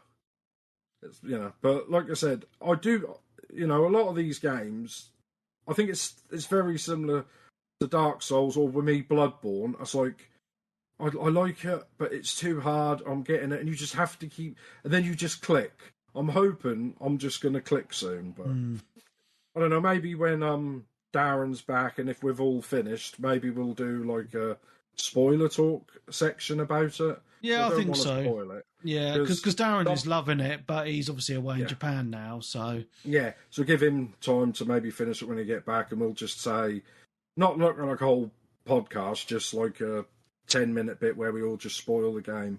Yeah. And talk about it, maybe. Cool. Sounds good. Yeah, back to you, or... Yeah. I haven't played... Oh, fucking... Where is it? Yeah, the only other two... I want to just talk about these very briefly. Went back onto Arma Reforger this week. Still loving it. It's a shame that no one else in the community wants to play with me anymore. What are you all doing? Still a great game. Absolutely loving it. Best online FPS at the moment, in my humble opinion. And I went back and played a little bit of Assetto Corsa Evo, which is an early access. There was a 0.2 update, which I played a little bit of, and I did a little video, actually. They have improved it ever so slightly, but it's very, very, very early access still. But it runs well, which is good, but the graphics do leave a lot to be desired still in its early state. There's only like 4 tracks, and about 20 cars. Some of the cars haven't got the steering wheel animations though, which is really weird. But it feels decent on my Logitech wheel, nowhere up to like the other Assetto Corsa games. I think they're still tweaking with settings. And this is how early access it is. It doesn't even have the speedo in miles per hour. It's all in kilometers. Who the fuck does kilometers per hour, you weird people? But no, it seems to be coming along at a steady pace, and I know when it comes out, eventually it will be a great sim, as the previous games were. But at the moment, it's pretty much a glorified tech demo.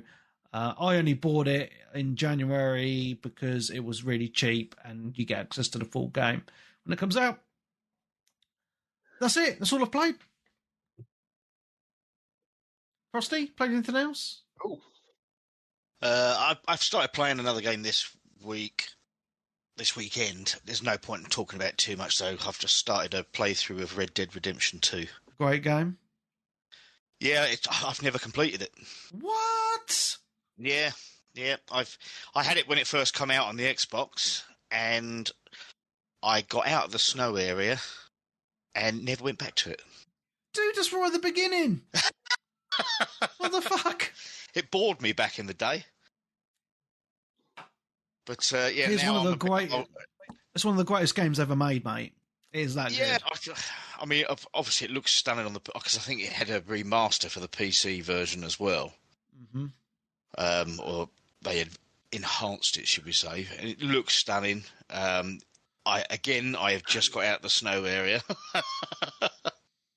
But yeah, I'm enjoying what I'm playing so far. But yeah, there's not a huge amount to really talk about. Everyone's played it really at this point, haven't they? Runs really well on the Steam Deck if you have one as well. Oh, right. Yeah. Again, it's one of these games that came out so long ago, and you still put so many games to shame now.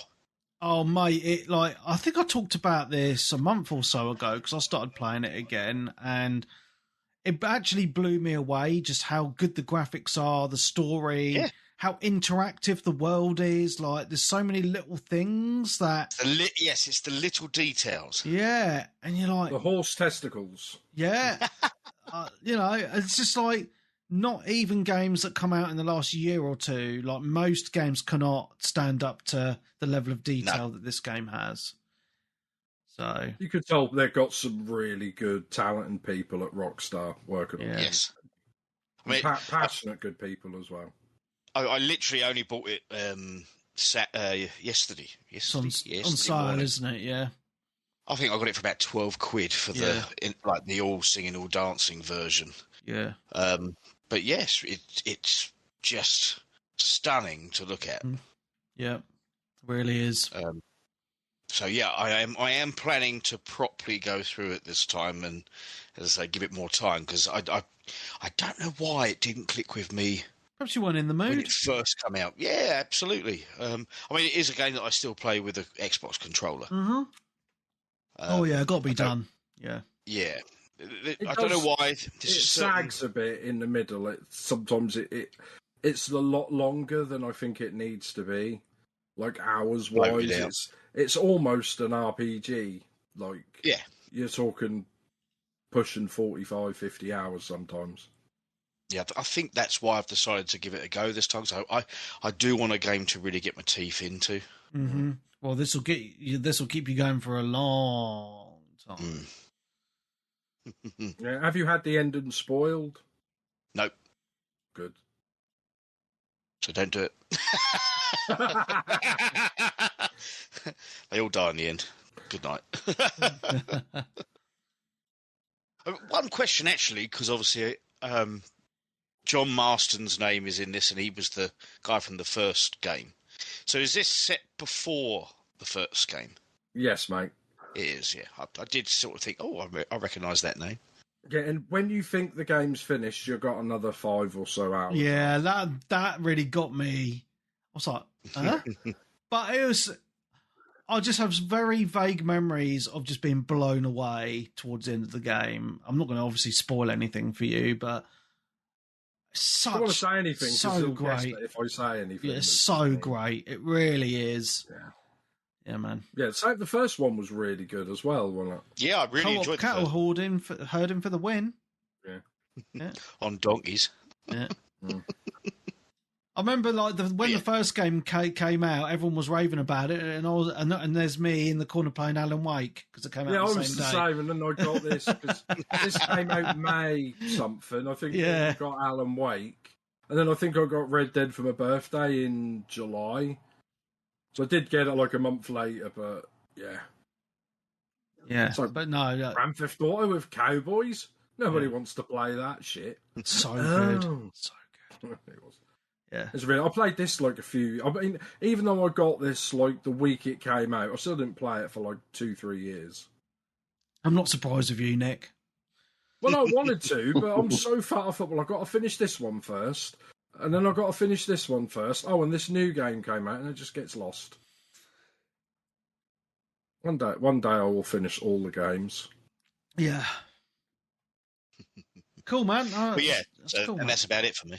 Cool. Nick, have played anything else? Yeah, a few more on the my VR on the Meta Quest 3.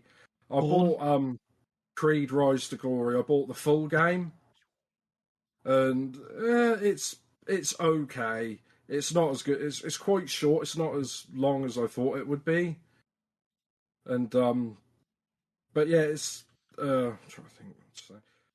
You know, I think you could beat it in like an hour or so, but obviously it's multiple replays. It doesn't follow the story of any of the movies, and Rocky Balboa's in it, and they've found the worst Sylvester Stallone impersonator to do it. I just think there's someone who said, "Oh, can you talk like this?" And they've just, all right, done it. And it's weird though, because I think they could update it and make it better. Because basically, you start off, you walk around the gym, you can do like your training and stuff, and then you speak to someone, you get a fight, and then you do training. And when Rocky gets it gets brilliant because you do a little training montage, and it plays the music from like Rocky 4, you know, like the training music. And the only thing is you have things like you run on the treadmill, so you just like wave your arms back and forwards really quickly, and you punch like the punching bag, and there's one where you just punch it as many times as possible really quickly, and then there's another one where you actually punch each like section of it, it lights up. And another one where, like, your boxer, your trainer, he'll have the pads, so you have to punch them in the combos and, like, duck and stuff like that, which is it's all good, but the problem is you do it for about maybe 5 to 10 seconds, and then you go on to a different one. So I'm like, no, I'd like to do this for, like, a couple of minutes training, rather than do like 15 seconds of this one, 15 seconds of this one, 10 seconds of this one, and then you do the fight. But how well you train is how much stamina you've got for the next fight. So it kind of matters. But then I think I only lost maybe one of the fights, because it doesn't matter too much. But it's also kind of weird where if you walk, because compared to the demo in this one, if you move the analog stick, you walk about. And I'm standing still, but I'm walking, and I feel myself like falling over and feeling dizzy, because your brain thinks you're walking, but your legs aren't. So I think it messes with like your balance. But yeah, I've gone through that. But the only thing I've gone through is just like the main story. There's another section called Legends, which, as far as I'm aware, it has all the the characters from the movie, like what you're showing now, Webby, like Club, like Mr. T, Apollo Creed, and all that. And why do you keep finding these videos with guys touching the testicles? I mean, that's just rude. Well, it's just the algorithm, mate. Yeah, that's what it is. Yeah, right. I'm enjoying that. And another game. Well, basically, I finished 2 games, kind of, because they were in a sale in a May the 4th be with you sale. So you may guess what games they are. Mm-hmm. Star Wars, yeah. So it's Vader Immortals, but it was in 3 parts, basically. That's good, that is. Episode 1, 2, and 3. But I got all of them for £8, which is actually quite a good deal. If I'd have paid £8 each for them, I think I'd have been pissed off. Because I've done the first 2 episodes. You can go through them in like less than an hour, like easily. I mean, there's also like there's a training section where you get loads of levels, like a horde mode where it like gets you how to use the game. But yeah, I've done the first 2 episodes, and it's kind of weird because you only see your hands. You don't see anything apart from which I think is a VR thing.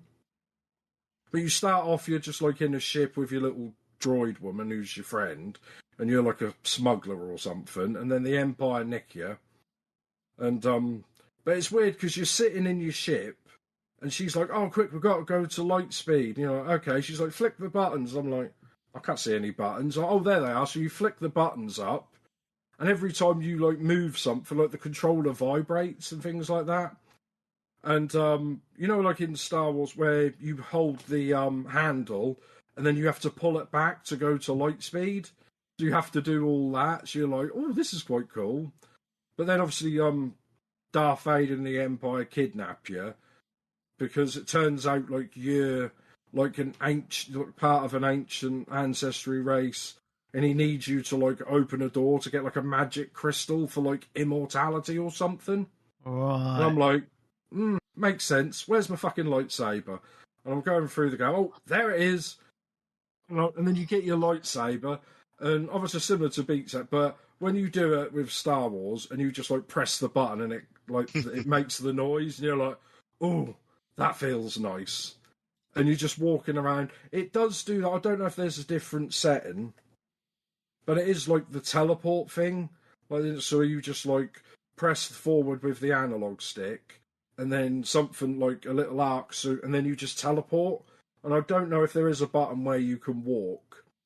And there's a few bits, obviously, you attack enemies and stuff like that. Like they're like, you know, like the robots with lightsabers, you fight those and stuff like that. And I haven't finished. I've done episode 2 of 3, so I want to finish the next one like this week. But it's good fun, but it's kind of hard to explain these games. These are the sort of games where you put the headset on someone and show them. You know, because if you just, you know, because it's the experience of just like with, you know, the boxing where you're just standing in the ring and you could just look around and stand around and see people. Do you see what I mean? It's VR. I think we're starting to get there. I think in the next maybe 5 to 10 years, this is just how people are going to be playing games. I've done all 3 of those, but that first episode that came out on the original Quest, so it was quite early in the VR days. Yeah, I don't know if that had updates later, because the next one seemed a lot better. The only thing I struggled with, Graham, I couldn't work out how to get up ladders properly. I got up to the top of the ladder, and it kept saying, "Nope, you're going the wrong way. No, you're going the wrong way." And I'm like, I'm at the top, so I went into the settings, which the settings is weird. Can you remember that, Graham, where you press settings, and you're in like a black void, but you've got like a big computer panel in front of you, and you actually press buttons in front of you as if you've got a ginormous touchscreen iPad. But yeah, there's a few.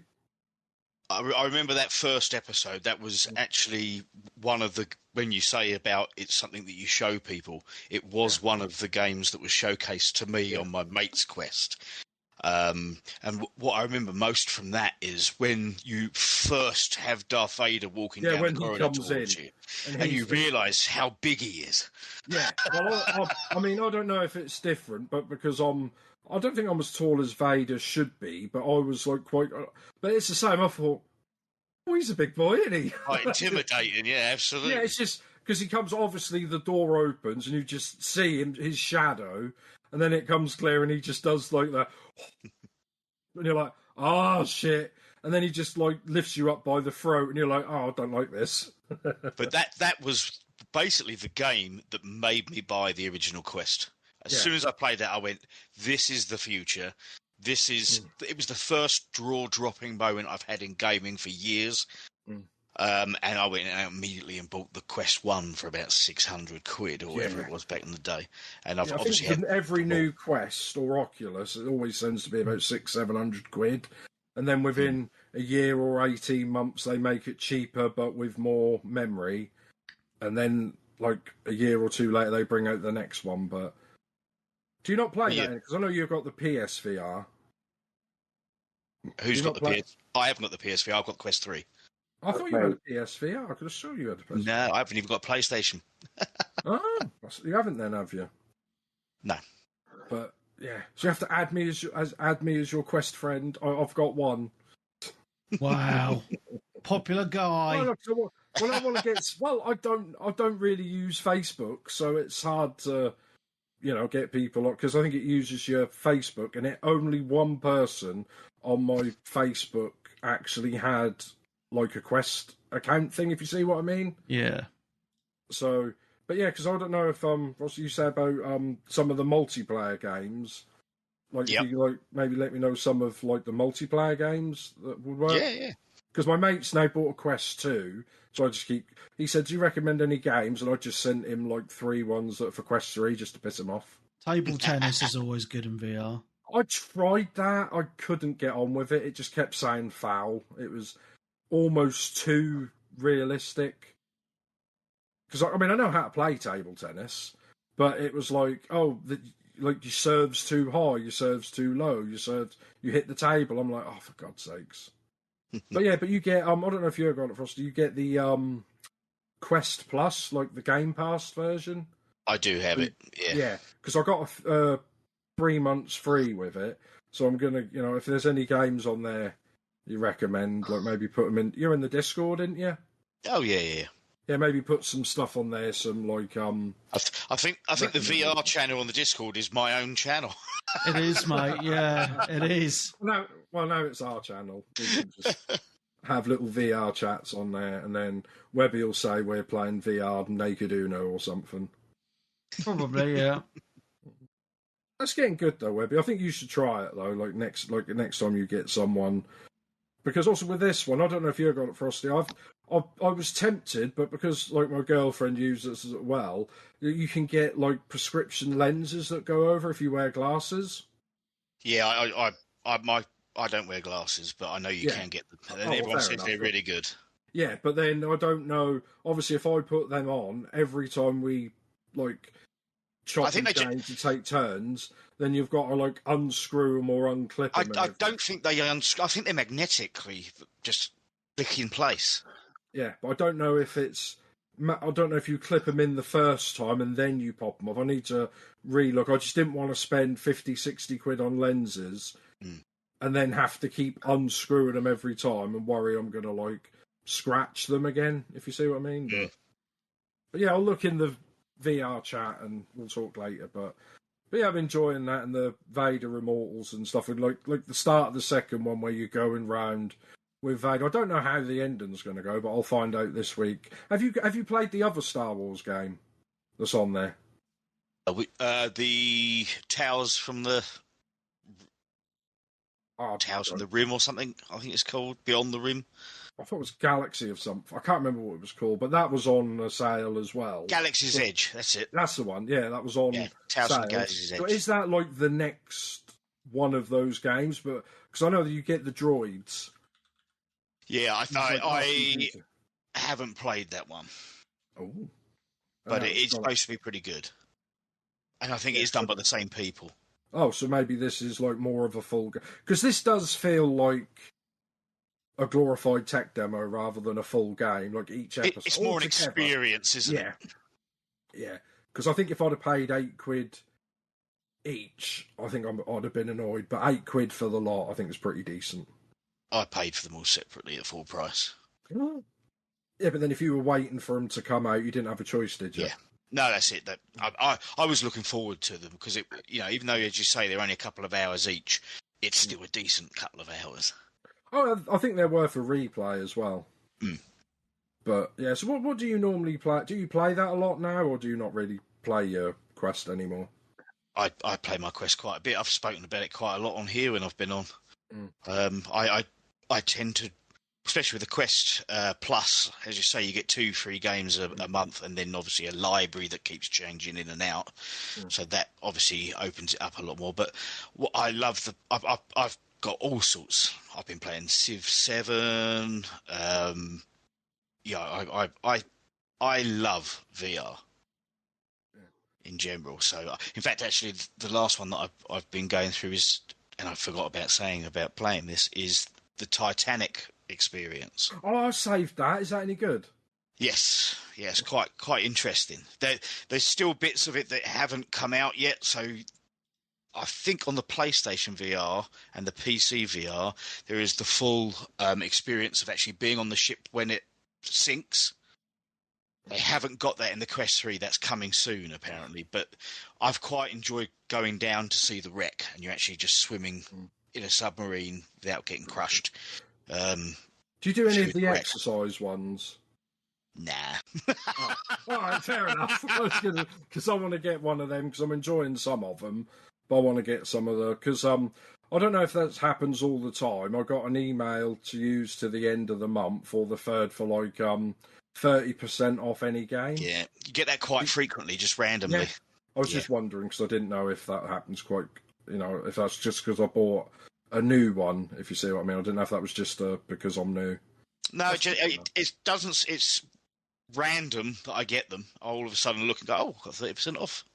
Yeah, but that's good, because I've added like games to my wish list. So like when I use that, and then I'll like leave them in the wish list, and when I get 30% off, because I don't know, I still don't like the idea of spending £30 on a digital only. Yeah, well, I know you can't put CDs in the Quest, but do you know what I mean? Don't you? Yeah. No, I mean, if you like Creed and you want a game to exercise with, Thrill of the Fight is the best one. Yeah, that's one I'm going. I mean, that's only like £7 or £7.99 anyway, and they've got the second one. I think is in beta, but it's multiplayer only. Yes, I wasn't interested in that. Yeah, so I'm like, but if it's only going to be £8 when it's new, I don't know if I'd pay for it straight away. But the boxing mechanics are better than Creed. I did hear that. I mean, I did try some multiplayer games of Creed, and this was after I beat the game, and I'm going to use it as an excuse that I was tired. That's why I lost. Creed's a bit more like Wii boxing. Yeah, it's more animated. Yeah. But yeah, no, I think VR is the future. And I think, actually, I know that Webby has tried a few times and it's made him sick. But with the Quest 3 being able to run at 120 hertz, that will make a difference. Yeah, that's standard now, isn't it? You can't toggle that off anymore. Yeah, you can. Because in my settings, I couldn't see 120 hertz mode. Yeah, you can drop 72, 90, and 120. Maybe. But I don't know. But yeah, I'm enjoying that. But maybe because like this one, because the Quest 3, because like I said, the one I played before was the PS VR, and that was just blurry all the time. Whereas this one, obviously, because it's like maybe 7-8 years newer, it's just a lot better. Oh, it's a good headset for sure. Yeah, I think Webby will get like a VR in the next like 2 or 3 years, and then he'll just be a convert. And he'll change it to like the 360 VR podcast, VR porn podcast.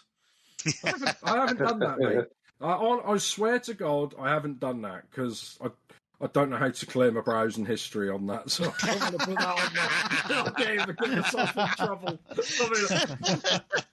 She say, "Oh, Nick," she said, "Nick, there's an internet browser on here. Did you know?" I'll be like, "No."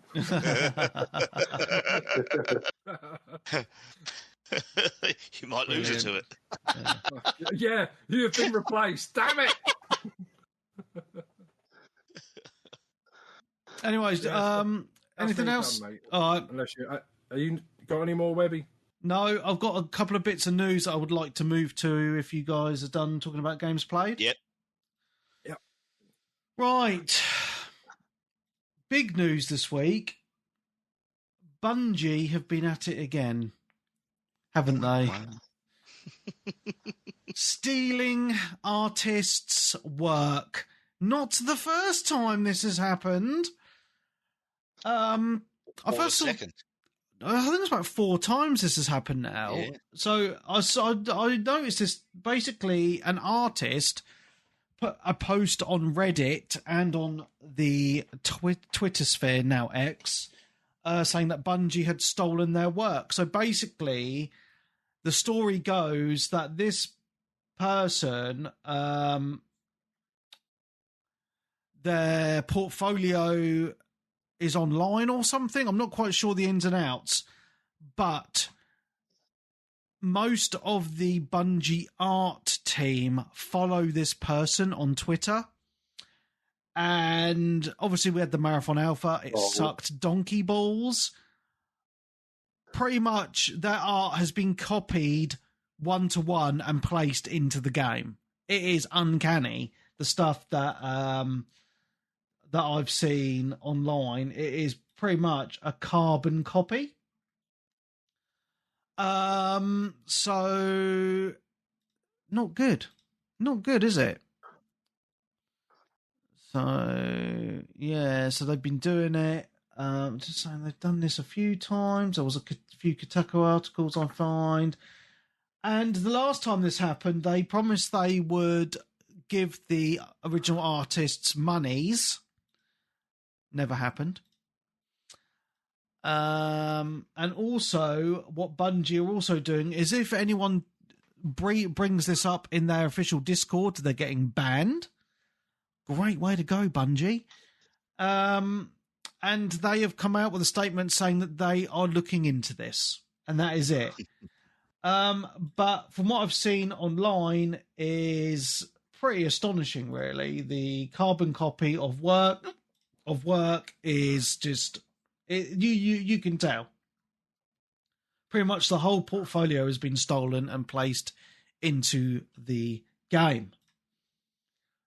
If you look at this picture I've put on Twitter here, I've put on the stream here, exact copy, pretty much. So, yeah, not a good look for Bungie, and it just goes to show how lazy they are, just copying people's stuff. So, yeah, I wanted to put that out there. Go on. I did read that the morale in Bungie at the moment is absolutely on the floor, and this is big trouble for them. Yeah, I mean, the morale was probably already on the floor because of, Arc Raiders, as the playtest went very well. The feedback for Marathon was pretty negative for the most part because it sucks. So I'm not surprised, mate, to be honest. Not surprised at all. Mm. So, yeah, just wanted to bring that up. Not a good look for Bungie, and I can't believe they didn't learn from past mistakes, because that is pretty insane to me that that's happened many times already.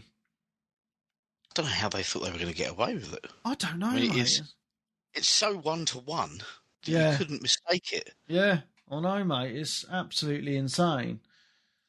You've got to think that someone did it and it went past the management level and they didn't realise. Well, they're not paying attention, are they? Too, but they just shows all their money. Exactly, it just shows how much effort they're putting into that game. Crazy. Could it be the end? Ooh, who knows? Beginning of the end. I think so. Just wanted to give a shout out.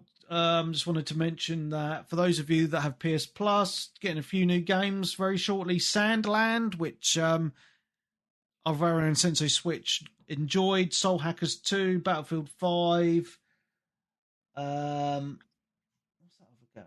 My eyes are getting awful. Five Nights at Freddy's, Stalker, Legends of the Zone, and Grand Blue Fantasy Versus Rising. So some alright games coming to PS Plus there. So that's pretty cool. The biggest news this week going around was that apparently 89 million Steam account details were stolen. It's actually come out that this was not the case. There was not a breach of Steam system, so you do not need to change your passwords. However, I would recommend you use your two-factor authentication anyway, as standard for all of your accounts anyway. But it did go around the news that that Steam had been hacked for some strange reason. It went around, but that's been poo-pooed. So I just wanted to mention that to people who thought that might have been true. Last bit of news that I could find this week, being a bit of a slow news week really. Ubisoft shares have dropped massively as the earnings call came in. Their games have not been selling as well as predicted. Who, apart from Ubisoft, could not have predicted that one?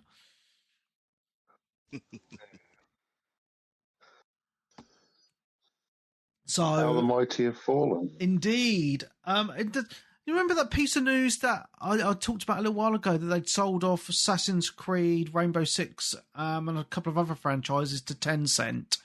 I wonder why. Yeah. So the stock has plummeted at Ubisoft. Loads of games have been delayed. Ubisoft are not looking to be in a great place at the moment. I think we talked, because you think you posted something on Facebook and Discord, didn't we? A few people got upset. Not, because, which is right. We don't want, like, the lower level people at Ubisoft. A lot of these companies, sacking off people. Yeah. It's the poor middle and upper management doing stuff like that, and it's like the lower workers that are all getting. It's not just Ubisoft. I think Xbox have released loads, PlayStation. A lot of these devs are releasing people. A lot of these companies releasing people in hundreds and thousands a year at the moment. Yeah. And we don't like that, but it's the long problem in it. And like I say, with Ubisoft, all the good people at Ubisoft obviously went off to make different game, didn't they? Like Expedition 33. Really well. Yeah. Yeah. So, obviously, too many, a normal thing with, businesses and that, it's just too many chefs in the kitchen. Yeah, well, Ubisoft have been going down the wrong track for many years, trying to chase the latest fad, bringing out loads of flops, games, not even releasing, because I have done quite a bit of game testing for them in the past, games that never even released, like, I played a Ghost Recon that never came out. I played, what was that? There was a few. There was definitely a Ghost Recon. What was the other one? Fucking hell. There was something else. Maybe Rainbow Six something, possibly? Yeah, it was Division Heartland. That's it. So there was a Division game that never came out. I played a Ghost Recon, and then there was games like Hyperscape that flopped. That Roller Champions, X Defiant, Brawlhalla. There's a few, there's been quite a lot of big flippy flop games. Skull and Bones, the first quadruple A game, massive failure. The last Prince of Persia game flopped. Assassin's Creed has flopped. The last Star Wars game, the list goes on and on, unfortunately. It's not flopped as in, like, it's poorly for what they needed, for what they spent developing it. Yeah, but the games have sucked as well, mate. They were shit. I would say they're all, shite. Some of the Assassin's Creeds are okay. No, I'm not just saying it, but I'm saying it's not a game that you're gonna, when they're spending, 3, 4, 500 million making a game for like 5 or 6 years, it needs to sell 15, 20 million copies, I know what you're saying. At, Alan Wake, it took almost 18 months for it to be profitable. Yeah. I know what you're saying, mate, but, they've gone down, with a lot of games, they went down the wrong path. You know what I'm getting at.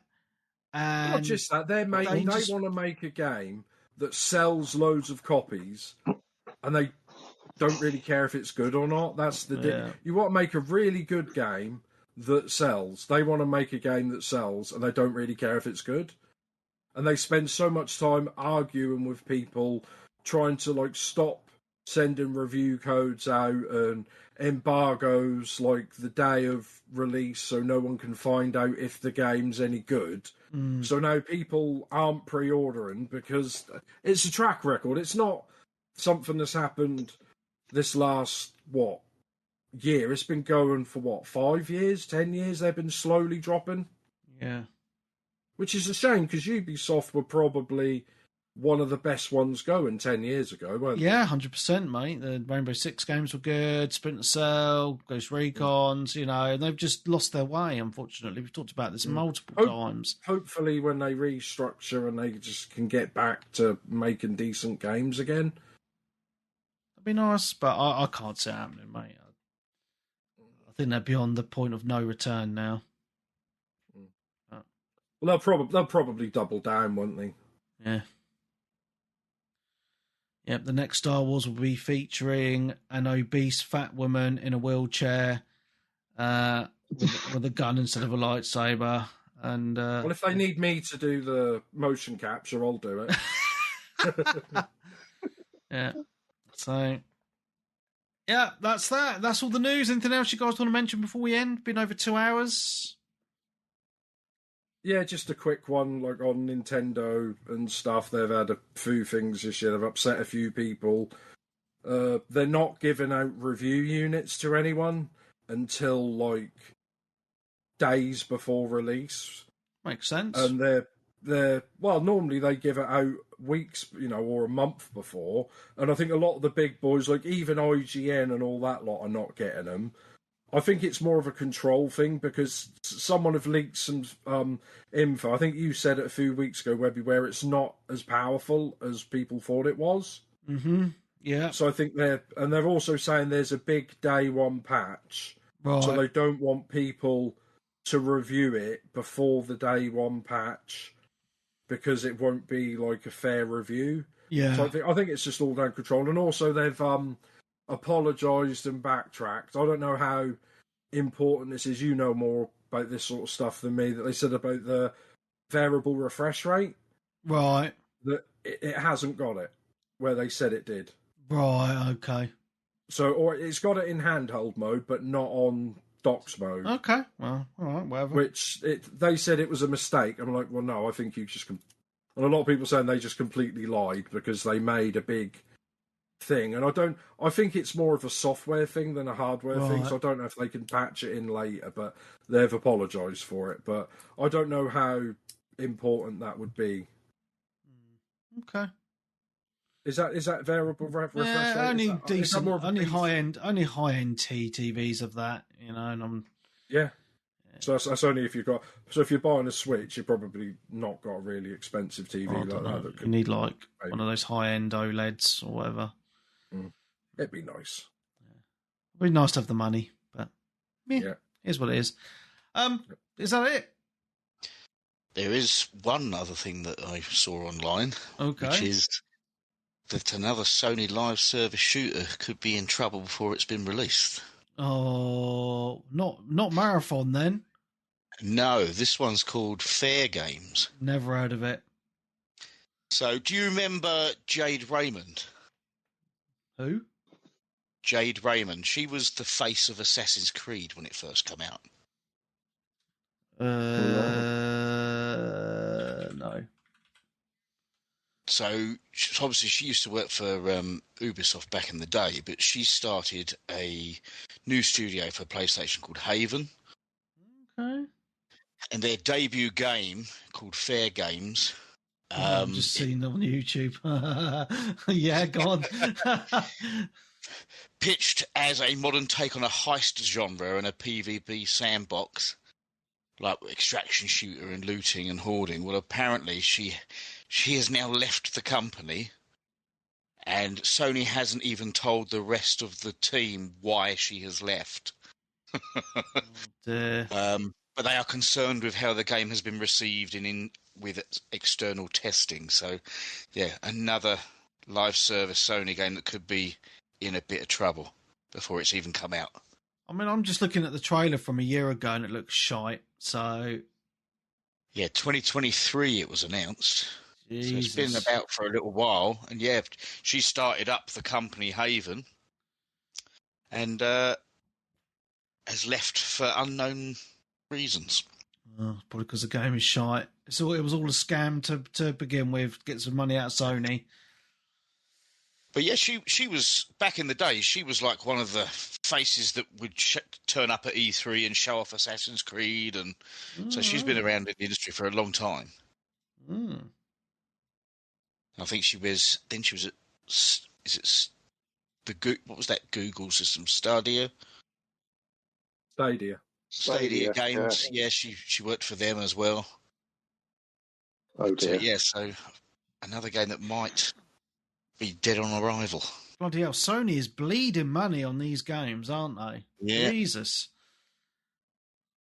I think they need to just go back to the single-player story-driven games. Yeah. And Cool. that game you spoke about earlier coming to the PlayStation, that Legends of the Zone Stalker. Yeah. They're all enhanced editions of the originals as well. Yeah.